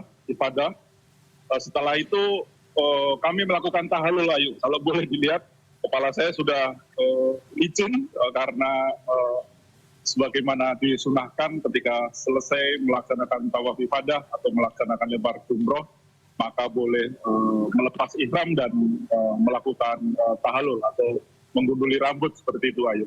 Ya, Ayu, saat ini saya masih ada di jalan akses menuju ke Masjidil Haram, Ayu. Di belakang saya jemaah haji yang berasal dari berbagai negara masih melakukan aktivitas di dalam Masjidil Haram, Ayu, yaitu bisa melakukan tawaf atau melakukan ibadah. Dan beberapa saat yang lalu kita juga baru selesai melaksanakan sholat Jumat, Ayu, di tengah cuaca yang sekarang memang sedang terik.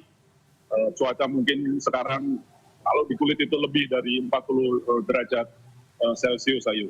Nah, sesuai dengan urutan ibadah yang akan saya jalani adalah selesai dari tawaf ibadah, maka siang nanti ini sekitar tidak ada setengah jam lagi saya beserta rombongan akan menuju ke Mina, Ayu, untuk melaksanakan lempar jumroh pertama. Setelah itu dari Mina kita memiliki 2 opsi untuk bisa stay di Mina untuk melaksanakan lempar jumroh kedua dan ketiga, atau kita bisa balik dulu ke hotel nanti malam untuk istirahat, baru besoknya kita melakukan lempar jumroh dan mabit di Mina untuk kemudian terakhir melaksanakan lempar jumroh ketiga sebagai penutup rangkaian dari ibadah haji untuk jamaah haji khusus Ayu. Demikian Ayu yang bisa saya laporkan dari Masjidil Haram. Baik, Tarto, hari ini kita ketahui juga adalah salah satu hari besar untuk umat muslim di seluruh dunia, yaitu Hari Raya Idul Adha 1446 Hijriah. Kalau di Indonesia kita tahu ya tradisinya ada potong hewan kurban, kemudian sholat id dan lain sebagainya. Kalau di Mekah seperti apa kondisinya, Tarto? Apakah ada keunikan-keunikan yang berbeda dari Indonesia? Ya, kalau berbicara sholat id, memang tadi ketika di jam 3 pagi atau menjelang subuh, saya selesai melakukan tawaf ifadah, kembali ke hotel, mandi, dan siap-siap untuk melaksanakan sholat Idul Adha dari Masjidil Haram Ayu. Tadi sholat Idul Adha dilaksanakan sebagaimana biasa seperti kita melaksanakan sholat id. Kemudian siang ketika sholat Jumat juga sama, dilakukan ibadah sholat Jumat. Yang berbeda mungkin Ayu, untuk sholat Jumat sendiri, khutbah dan bacaan suratnya terhitung sangat pendek. Tadi saya melihat tidak lebih dari 15 menit untuk dari azan hingga selesai Jumat, tidak lebih dari 15 menit, karena memang sebagaimana saya sampaikan tadi, cuaca di Masjidil Haram atau di Mekah ini cukup terik, cukup panas, sehingga memang sebelum-sebelumnya Imam Masjidil Haram sudah meminta atau memerintahkan agar sholat Jumat bisa diperpendek dengan cara khutbahnya lebih pendek dan bacaan untuk sholatnya juga surat-surat yang lebih pendek. Seperti itu, Ayu. Baik, Tarto, terima kasih atas informasinya. Semoga setelah ini lancar semua perjalanannya ke Mina, terutama untuk melakukan lempar jumroh dan juga tetap terhidrasi ya, karena cuacanya cukup ekstrim di Mekah saat ini. Terima kasih sekali lagi Manajer Peliputan CNN Indonesia Sutarto melaporkan langsung dari Mekah, Arab Saudi. Assalamualaikum warahmatullahi wabarakatuh. Pada musim haji, Museum Al-Quran yang berada di Mekah, Arab Saudi ramai dikunjungi. Pengunjung dapat melihat salinan terbesar Al-Quran di dunia hingga replika Gua Hiro. Memasuki musim haji, para pengunjung berbondong-bondong mendatangi Museum Al-Quran yang berada di Mekah, Arab Saudi. Museum yang terletak di distrik Budaya Hira di bawah Jabal Al-Nur memiliki arti penting lantaran sebagai tempat diturunkannya kitab suci Al-Quran kepada Nabi Muhammad. Museum ini telah dibuka pada Ramadan lalu oleh Wakil Emir Mekah, yakni Pangeran Saud bin Mishal bin Abdul Aziz Al Saud, yang bertujuan untuk mendidik para pengunjung tentang penulisan, pelestarian, dan artefak unik Al-Quran. متحف القرآن الكريم تم افتتاحه في شهر رمضان الماضي، افتتحه سمو نائب أمير منطقة مكة المكرمة، ويحتوي على مجموعة من المقتنيات النادرة المتعلقة بالقرآن الكريم. يعرف هدف المعرض التعريف بالقرآن الكريم وكتابته ووسائل حفظه، وكذلك مقتنيات نادرة مرتبطة بالقرآن الكريم. ويحتوي المتحف على أكبر نسخة من المصحف في العالم. Di antara berbagai pameran, para pengunjung juga dapat melihat salinan Al-Quran terbesar di dunia, serta replika Gua Hira. Museum ini juga memamerkan salinan Al-Quran bersejarah yang memperlihatkan kaligrafi dan metode pelestariannya selama berabad-abad. Museum ini terbuka untuk para jemaah calon haji dan pengunjung umum. Ibadah haji dilaksanakan selama bulan ke-12 kalender lunar Islam, yang berarti waktunya berubah setiap tahun jika diukur dengan kalender matahari.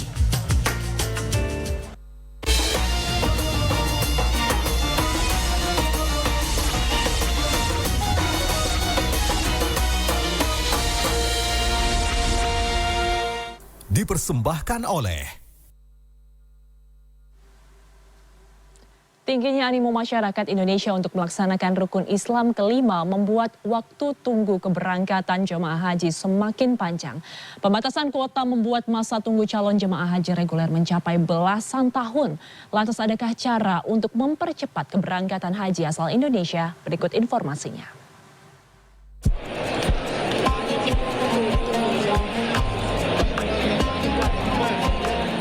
Menunaikan ibadah haji menjadi salah satu yang didambakan umat muslim. Sayangnya saat ini waktu tunggu jemaah calon haji reguler asal Indonesia berpotensi mencapai lebih dari 30 tahun di beberapa provinsi. Kuota haji yang didapat pemerintah Indonesia sebesar 221.000 jemaah pada tahun 2025 masih belum sebanding dengan antusias umat muslim yang ingin berangkat ke Tanah Suci. Menanggapi hal tersebut, Ketua Umum Asosiasi Muslim Penyelenggara Haji dan Umroh Republik Indonesia, Ampuri Firman M. Nur mengatakan, selain kuota, masalah pembuatan visa haji juga menjadi kendala. Penutupan proses pembuatan visa lebih awal oleh pemerintah Saudi pada 26 Mei lalu cukup mengagetkan dan berpotensi menambah panjang antrean calon haji. Biasanya seminggu mendekati puncak haji, layanan visa haji reguler, haji khusus, dan haji undangan pemerintah Saudi atau furoda masih berlangsung. Penutupan proses pemisahan ini secara mendadak ini tanpa ada pemberitahuan, kecuali dengan siang itu tanggal 26 tersebut keluar SMS, beredar SMS dari Kementerian disampaikan kepada Kantor Urusan Haji Indonesia bahwasanya proses sudah berakhir, dan itu di luar perkiraan kita semuanya. Masih ada berapa visa yang belum selesai kami kerjakan, dan kami langsung berkoordinasi dengan Kantor Urusan Haji, berkoordinasi dengan Dirjen PAU untuk agar visa yang masih nyangkut, yang prosesnya tinggal hanya send visa saja, itu bisa dibantu. Tuh, namun sampai kemarin belum ada solusi untuk itu dari Kementerian Haji. Bagi calon haji lansia dan reguler yang mampu secara ekonomi, bisa mendaftar haji khusus dengan masa tunggu hanya 5 hingga 7 tahun. Haji khusus ini juga lebih disarankan dibanding haji furoda yang sifat penerbitan visanya memiliki ketidakpastian. Kepastian keberangkatan haji khusus dinilai ideal sehingga jemaah bisa mempersiapkan kemampuan fisik, mental, dan finansial lebih baik. Hal senada disampaikan Ketua Harian Forum Lintas Asosiasi Haji Umrah 1, Arta Hanif. Selain terbatasnya kuota haji reguler yang diberikan pemerintah Saudi, penerbitan visa haji furoda dan visa haji lainnya juga semakin mengecil setelah pandemi COVID-19 mereda pada tahun 2022. Hal ini berpotensi ikut memperpanjang antrean calon jemaah haji. Dan 2025 ini sepertinya pemerintah Saudi atau kerajaan Saudi sudah mulai benar-benar menerapkan aturan sangat ketat sekali. Ya, bukan cuma visa haji ya, yang kuotanya dari kuota OKI yang setiap tahun itu sekitar 2,5 juta. Sekarang ini yang terkait kuota resmi, terkait dengan kuota resmi dengan negara OKI yang 2,5 juta, pemerintah Saudi hanya mengakomodir 1,3 juta saja. Jadi hanya 52%. Jadi 48%-nya itu tidak diakomodir dengan berbagai sebab, berbagai alasan.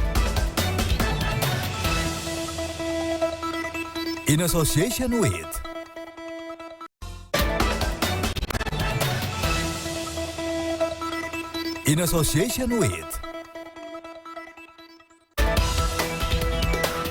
Ya pemirsa, tidak hanya dirayakan oleh warga Indonesia di tanah air, pasukan Garuda yang sedang bertugas di Lebanon pun tidak luput merayakan Hari Raya Idul Adha di tempat tugasnya.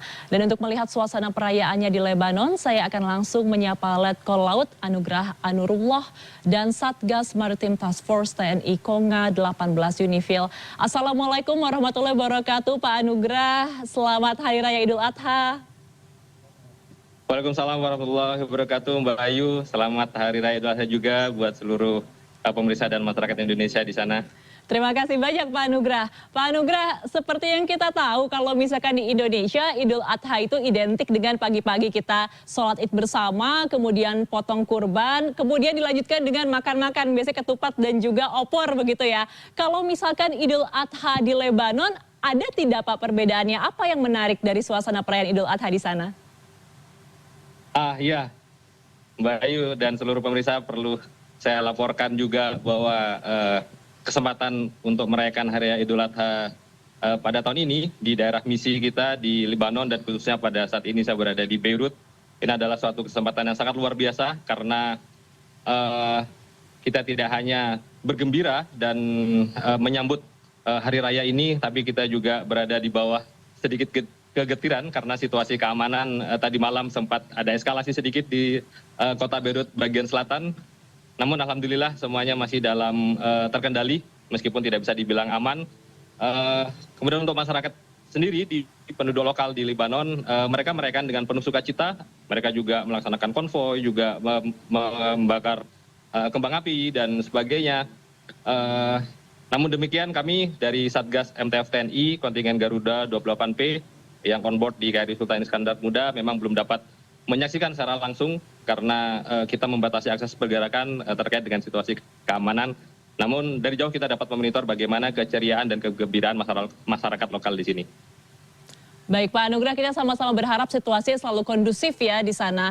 Lalu yang kami juga ingin tahu Pak, bagaimana Satgas MTF merayakan Idul Adha? Apakah personel yang bertugas di sana ada prosesi pemotongan hewan kurban seperti di Indonesia atau ada hal lain yang dilakukan hari ini? Ya, alhamdulillah bahwa kita bisa merayakan Hari Raya Idul Adha ini seperti layaknya kita di tanah air, Mbak. Jadi tadi pagi kita laksanakan sholat Id bersama di dermaga. Kebetulan kapal sedang sandar di Pelabuhan Beirut dan untuk melaksanakan refueling sekaligus kita merayakan Hari Raya Idul Adha ini. Tadi kita sudah melaksanakan sholat Id bersama. Kita juga mengundang beberapa personil pasukan perdamaian PBB yang juga merayakan Hari Raya ini untuk bersama-sama merayakan bersama kita. Kemudian kita adakan resepsi tadi di kapal.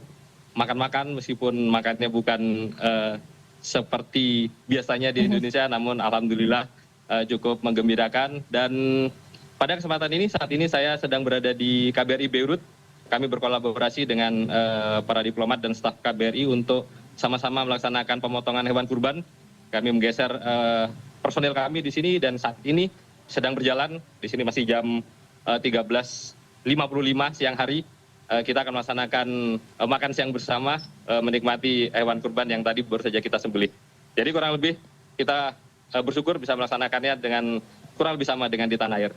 Demikian Mbak. Seperti kata Anda Pak, tadi saya juga melihat cuplikan di layar ya, sudah dilaksanakan sholat Id, kemudian tadi sedang menusuk sate hasil dari hewan kurban yang telah disembelih. Apakah nantinya akan ada pasukan perdamaian dari negara lain yang juga akan ikut merayakan?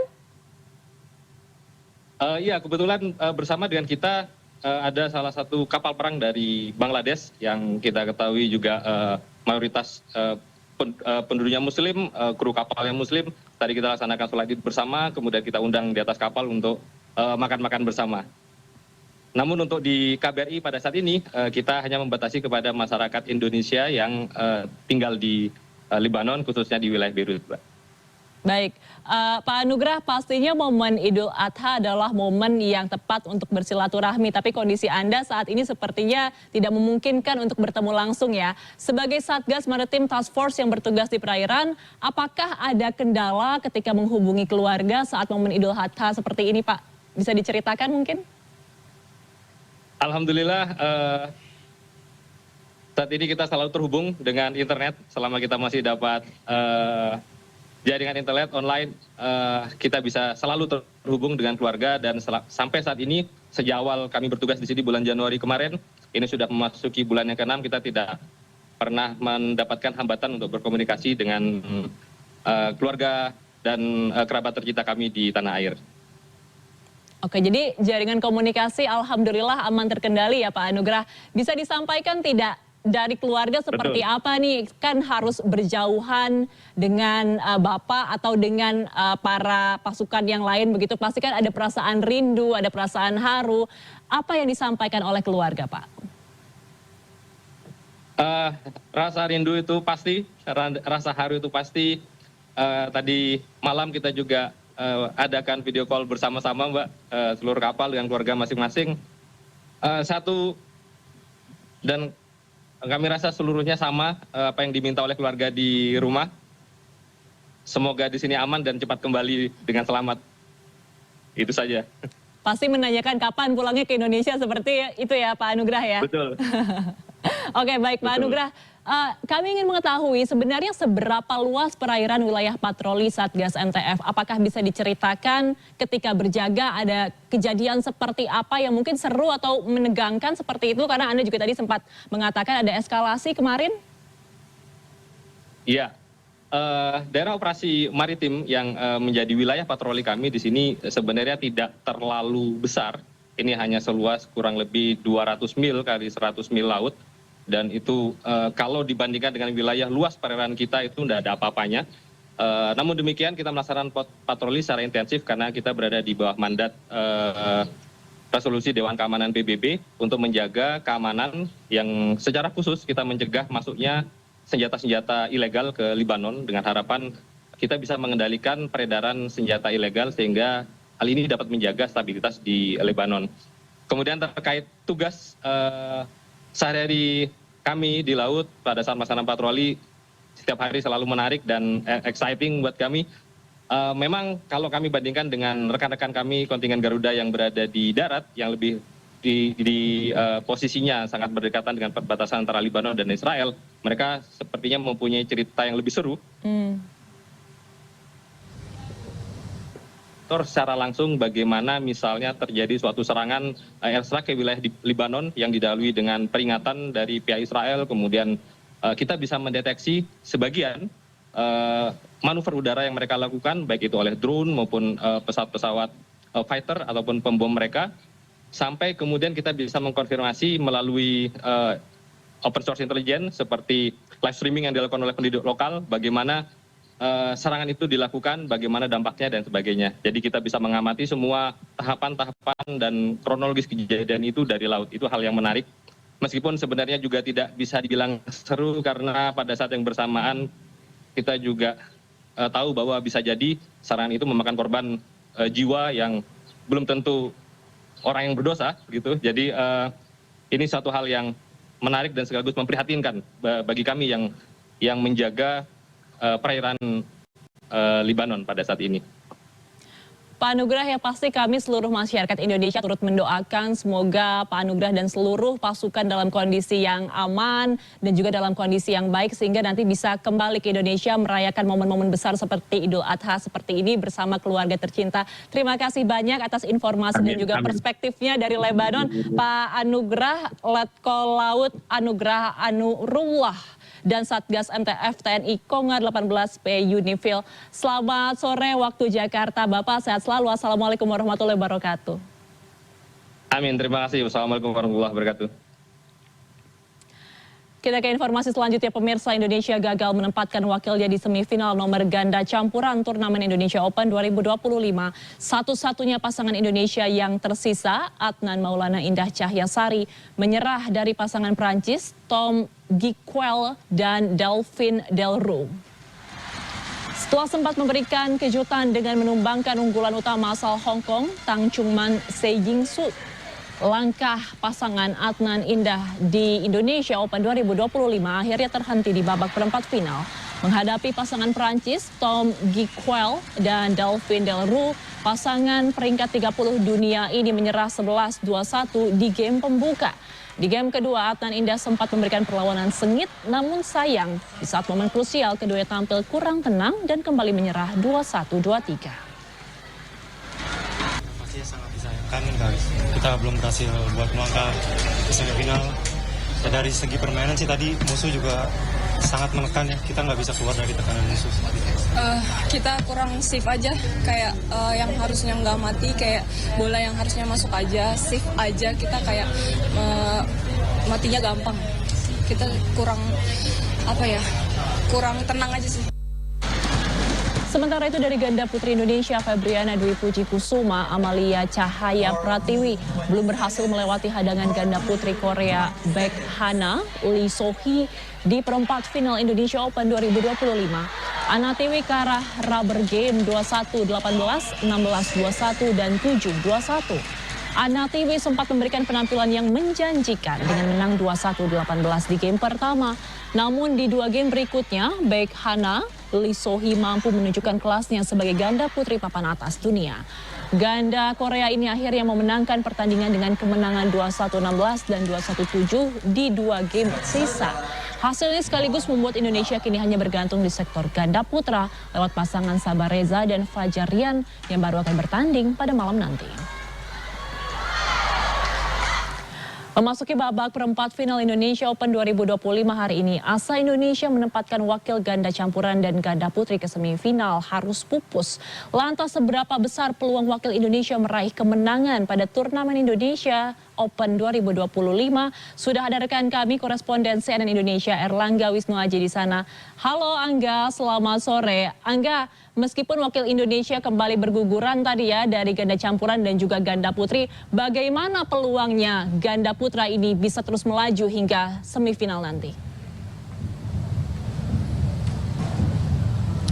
Ya, selamat sore Ayu. Memang betul bahwa hari ini turnamen Indonesia Open 2025 di Istora Senayan Jakarta sudah memasuki babak perempat final. Mungkin saya bisa informasikan dulu bahwa di babak perempat final ini tuan rumah Indonesia mengirimkan atau meloloskan 5 wakilnya. Namun sayangnya dari 5 wakil Indonesia tersebut seperti yang sudah diinformasikan tadi, 3 wakil yang tampil di sektor ganda campuran, ganda putri dan tunggal putri ini harus berguguran setelah harus mengakui keunggulan lawan-lawannya. Saya recap sebentar bahwa dari nomor tunggal putri pagi tadi satu-satunya wakil Indonesia yang tersisa Putri Kusuma Wardani harus mengakui keunggulan dari pebulu tangkis Jepang Akane Yamaguchi lewat pertarungan straight game 19-21 dan 20-22.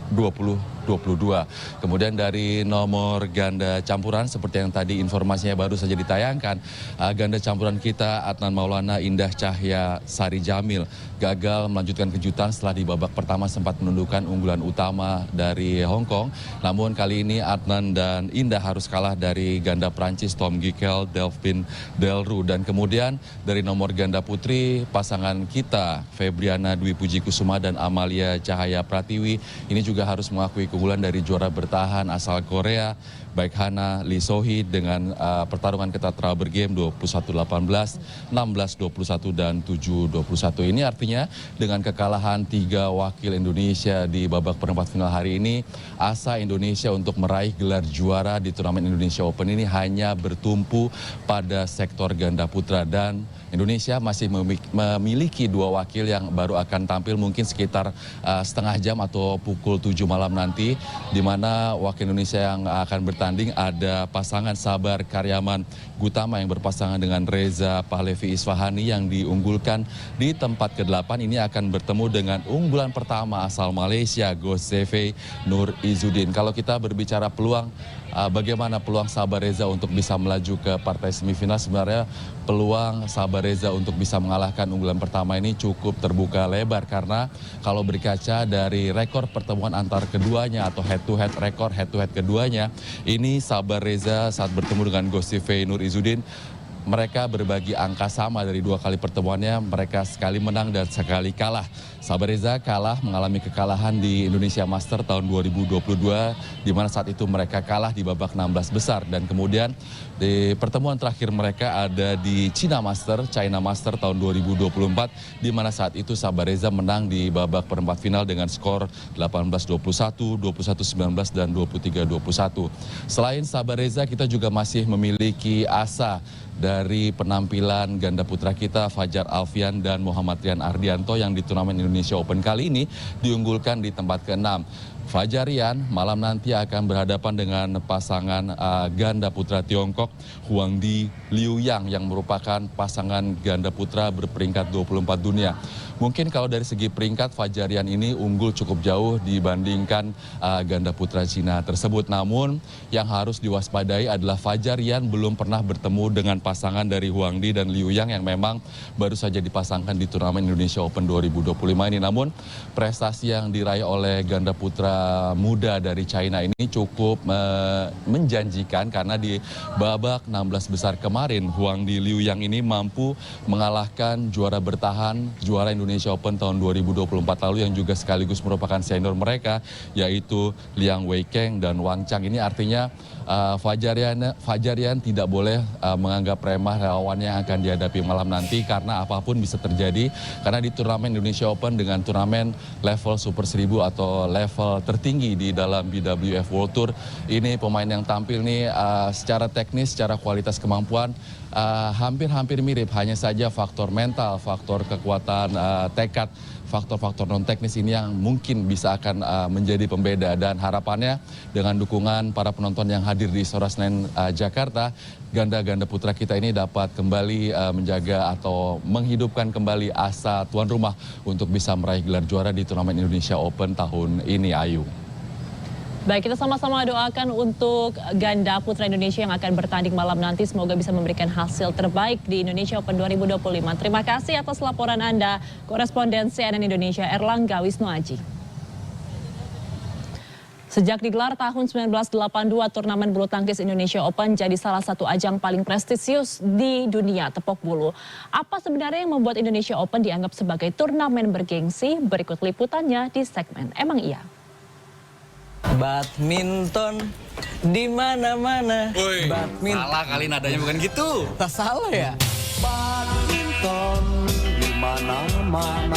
Badminton emang di mana-mana, tapi kali ini di Istora badmintonnya spesial karena lagi ada ajang Indonesia Open dari tanggal 3 sampai dengan tanggal 8. Pemain-pemain top dunia main semua di sini, Mas. Serius loh, pemain top dunia. Ada Taufik Hidayat, ada Lindan, ada Lee Chong Wei. Itu mah pemain-pemain top zaman Opnya masih SMA. Di Indonesia Open 2025 pemain-pemain top zaman sekarang lah yang main. Secara Indonesia Open itu kan salah satu turnamen paling prestisius di dunia. Lah, turnamen Indonesia Open 2025 salah satu turnamen paling prestisius di dunia. Emang iya. Indonesia Open itu seru banget. Kenapa seru banget? Karena merupakan World Tour Super 1000, ya kan? Ini merupakan World Tour yang tertinggi, level tertinggi. Cuma ada 4 di dunia. Malaysia, All England, China, terus kita. Yang jelas 32 terbaik dunia itu harus main di turnamen ini. Namanya tuh committed players.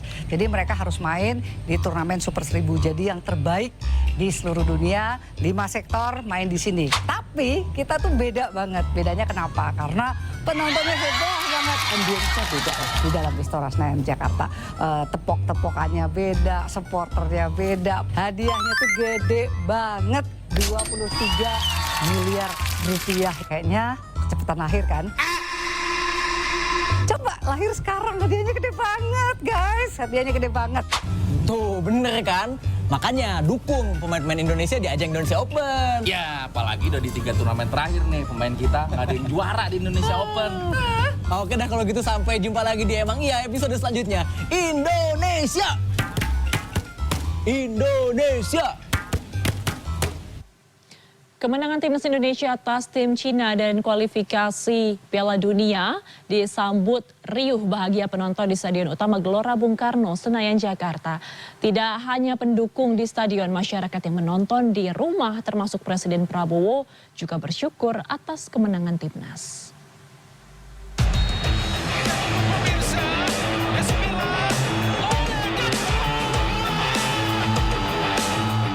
Gegap gempita membahana di Stadion Utama Gelora Bung Karno Kamis malam tadi saat striker timnas Indonesia Ole Romeni menjebloskan bola ke gawang timnas Tiongkok melalui tendangan penalti di menit ke-45. Ole pun didapuk secara resmi sebagai man of the match.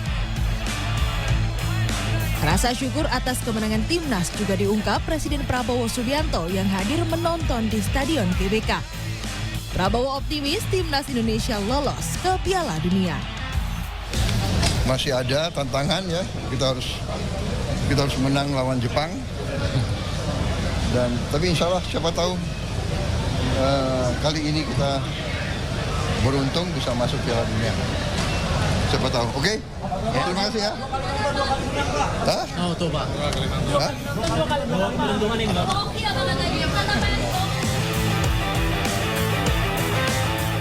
Kemenangan timnas tidak hanya membawa kebahagiaan bagi penonton di Stadion Utama Gelora Bung Karno.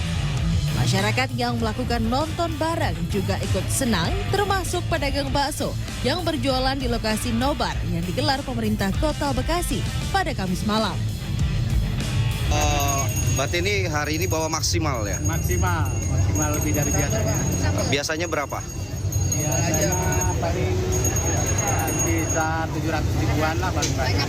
700 ribuan. Sekarang 2 juta. Usai kemenangan melawan timnas Tiongkok, timnas Indonesia pada laga berikutnya akan melawan Jepang pada Selasa 10 Juni mendatang. Tim Liputan CNN Indonesia. Usai menang 1-0 melawan Tiongkok Kamis malam, timnas Indonesia diundang berkunjung ke kediaman Presiden Prabowo Subianto untuk makan siang bersama di kawasan Kertanegara, Jakarta Selatan. Bus rombongan timnas tiba sekitar pukul 1 siang lewat. Terlihat para pemain timnas turun dari bus rombongan dan langsung memasuki gerbang kediaman Presiden di Kertanegara 4 Jakarta. Tak hanya pemain, Prabowo juga turut mengundang pelatih timnas Indonesia, Patrick Kluivert, dan sejumlah perwakilan PSSI. Acara tersebut berlangsung secara tertutup di kediaman Presiden Prabowo Subianto. Kakak mantap kakak. CNN Indonesia Newsroom akan kembali dengan informasi menarik lainnya. Tetaplah bersama kami.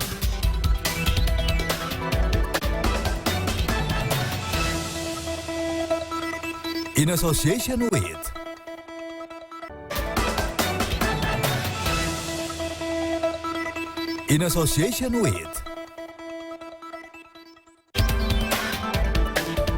Industri kosmetik Korea yang bertumbuh hingga 71% di pasar Amerika dalam 2 tahun ini kini menghadapi tantangan baru dengan rencana pemberlakuan tarif impor Amerika. Tak hanya itu, industri kosmetik Korea harus bersaing dengan produk asal Tiongkok yang jauh lebih murah.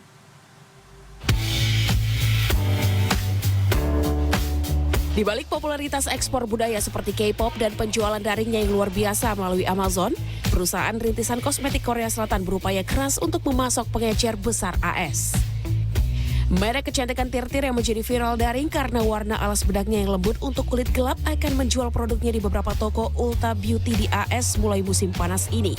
CEO An Byung-jun kepada Reuters mengatakan bahwa perusahaan tersebut akan menggandakan penjualan di AS tahun ini.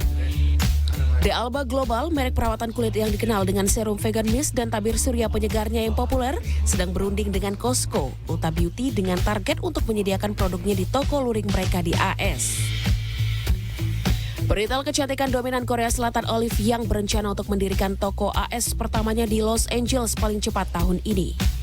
5 merek kosmetik teratas Korea Selatan di AS mengalami pertumbuhan penjualan daring di AS sebesar 71% secara rata-rata tahunan selama 2 tahun terakhir.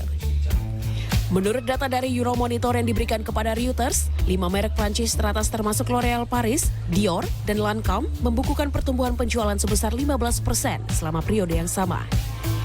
CEO merek kecantikan tirtir An Byung-jun mengatakan minat terhadap Korea Selatan sudah meningkat di AS, kemudian kosmetik Korea mulai merambah ke pasar. 시장에서도 사실은 한국에 대한 관심이 크는데, 근데 이제 한국 화장품들이 이제 그 다음에 처음에 아까 말한 그런 친구들 그들이 진출을 했는데 퀄리티는 좋은데 기존의 로레알 에스티로 더 싼 거예요. 퀄리티는 똑같아. 오히려 써보니까 너무 좋아. 근데 거기다가 약간의 크리에이티비티가 또 가미되면서 마케팅 쪽에서 또 그리고 뭐 디자인이나 상당히 이제 매력을 가지게 된 거죠. Rencana para eksekutif industri dan pelanggan merek-merek ini menghadapi tantangan dari ancaman tarif AS dan alternatif pasar massal yang mapan. Sebagai bagian dari tarif universal yang baru-baru ini diumumkan, Presiden AS Donald Trump mengumumkan tarif sebesar 25% terhadap Korea Selatan yang untuk sementara dikurangi menjadi 10% selama 90 hari hingga 8 Juli.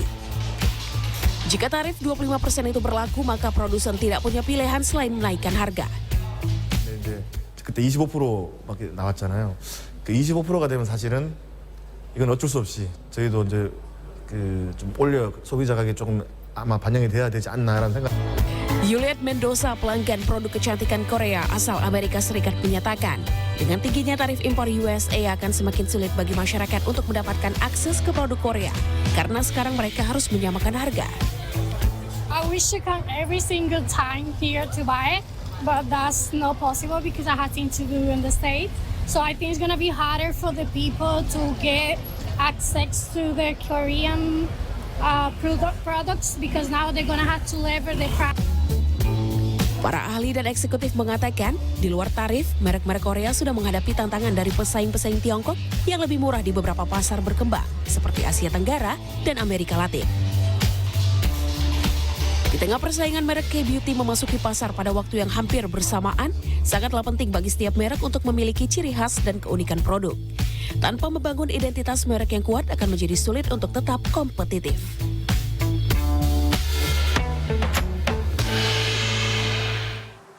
Para peneliti memperingatkan artificial intelligence atau kecerdasan buatan telah berevolusi dan bisa mengancam kehidupan manusia. Beberapa model AI disebut bisa menulis ulang kode sendiri hingga tidak bisa dikendalikan atau bahkan melawan kontrol pembuatnya, yakni manusia.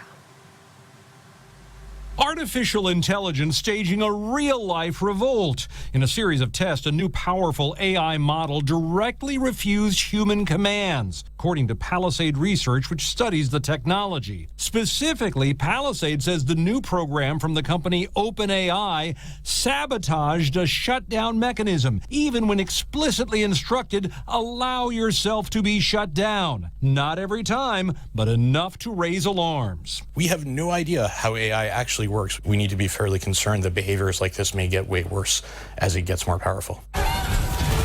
The idea of intelligent machines resisting human control has been a sci-fi trope for ages in movies like I, Robot. But AI developments are sharpening concerns. When another company's AI chatbot was threatened with being shut down, it threatened to expose the engineer in charge for an alleged extramarital affair. It was all just a test. This is an example of how we have to be very careful in how we take control of AI systems. You've spoken out saying that AI could manipulate or possibly figure out a way to kill humans? Almost 2 years ago, right here on CNN, the so-called godfather of AI warned it will get smarter, could get out of control. And it knows how to program, so it'll figure out ways of getting around restrictions we put on it. It'll figure out ways of manipulating people to do what it wants. Now, industry experts suggest that may be happening much sooner than expected, triggering warnings of catastrophic national security risks,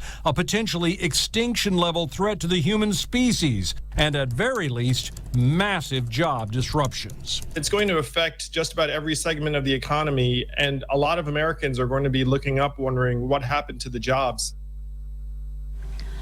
Pasar elektronik terbesar di dunia, Huaqiangbei di Shenzhen, Tiongkok, kini menjadi magnet bagi wisatawan asing. Ribuan pengunjung dari berbagai negara berbondong-bondong setiap harinya untuk berburu gadget canggih dengan harga yang kompetitif.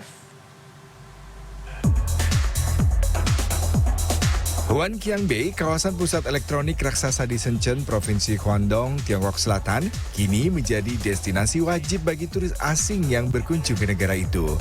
Dikenal sebagai surganya gadget, pasar ini dipenuhi oleh ribuan toko kecil yang menawarkan beragam produk elektronik dari drone, laptop, hingga kacamata dan penerjemah berbasis AI. Setiap hari, lebih dari 7.000 turis mancanegara memadati kawasan ini. Mereka pulang dengan koper penuh teknologi terbaru, membawa pulang bukan hanya oleh-oleh, tetapi potongan masa depan.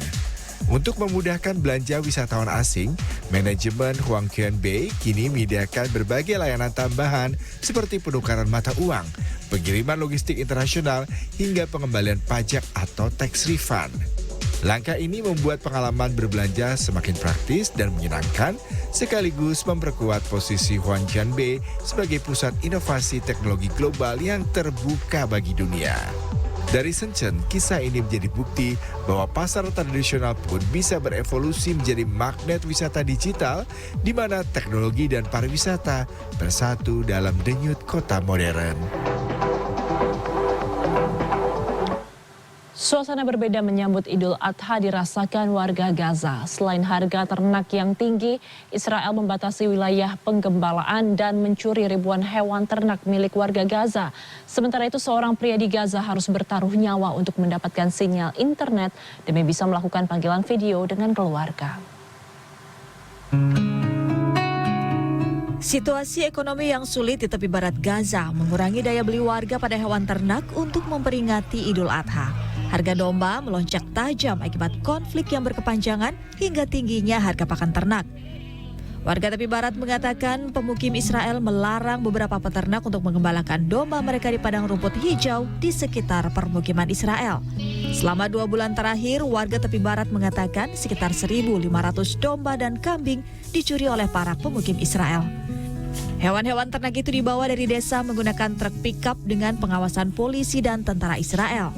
Untuk mengendalikan harga yang tinggi, Kementerian Ekonomi Nasional Palestina menetapkan harga standar untuk daging di pasar sekitar Rp184.000 per kilogram.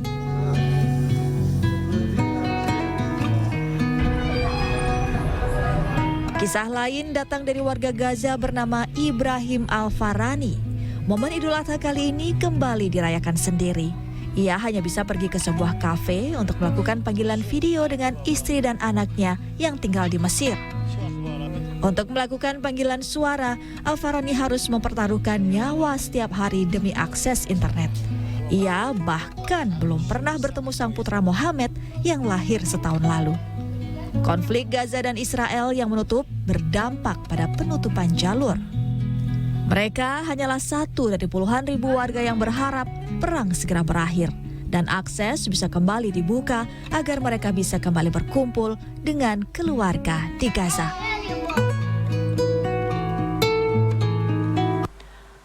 Sebuah video merekam saat seorang ibu yang kelaparan dan menangis di Gaza sambil mengais tepung yang berjatuhan di jalanan. Kesedihan juga dirasakan seorang nenek yang gagal mendapatkan makanan untuk cucunya meski ia telah menanti di dapur umum selama 2 jam.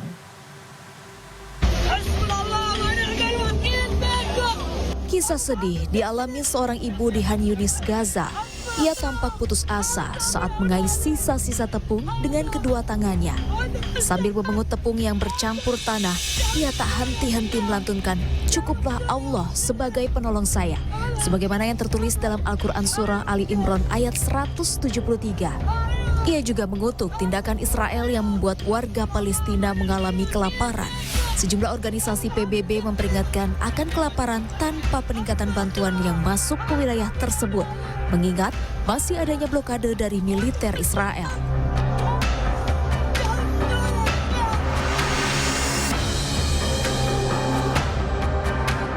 Kesedihan juga dirasakan oleh Zainab Abed. Kali ini, ia tak berhasil membawa pulang makanan untuk cucu-cucunya yang sedang menanti di pengungsian. Padahal nenek berusia 69 tahun ini telah menunggu selama 2 jam di dapur umum pada Selasa. Putranya hanya bisa memasak nasi sisa yang ia miliki untuk makan keempat anaknya dengan peralatan seadanya. Hal ini terpaksa dilakukan karena nyawanya bisa terancam jika ia nekat pergi ke pusat distribusi bantuan. أخذينها صيام بشكل يومي يوم اللي هو صيام منه اللي هو الأجر ومنه اللي هي هذا بنوفر في الأكل عشان الصغار. Militer Israel pada Selasa mengatakan mereka melepaskan serangan tembakan ke sekelompok orang yang dianggap sebagai ancaman di dekat lokasi distribusi bantuan makanan milik Gaza Humanitarian Foundation. Akibat serangan ini, 27 orang dilaporkan tewas. Dan informasi tadi akan sekaligus menutup CNN Indonesia Newsroom hari ini. Saya Ayu Rahmawati pamit, selamat malam, sampai jumpa.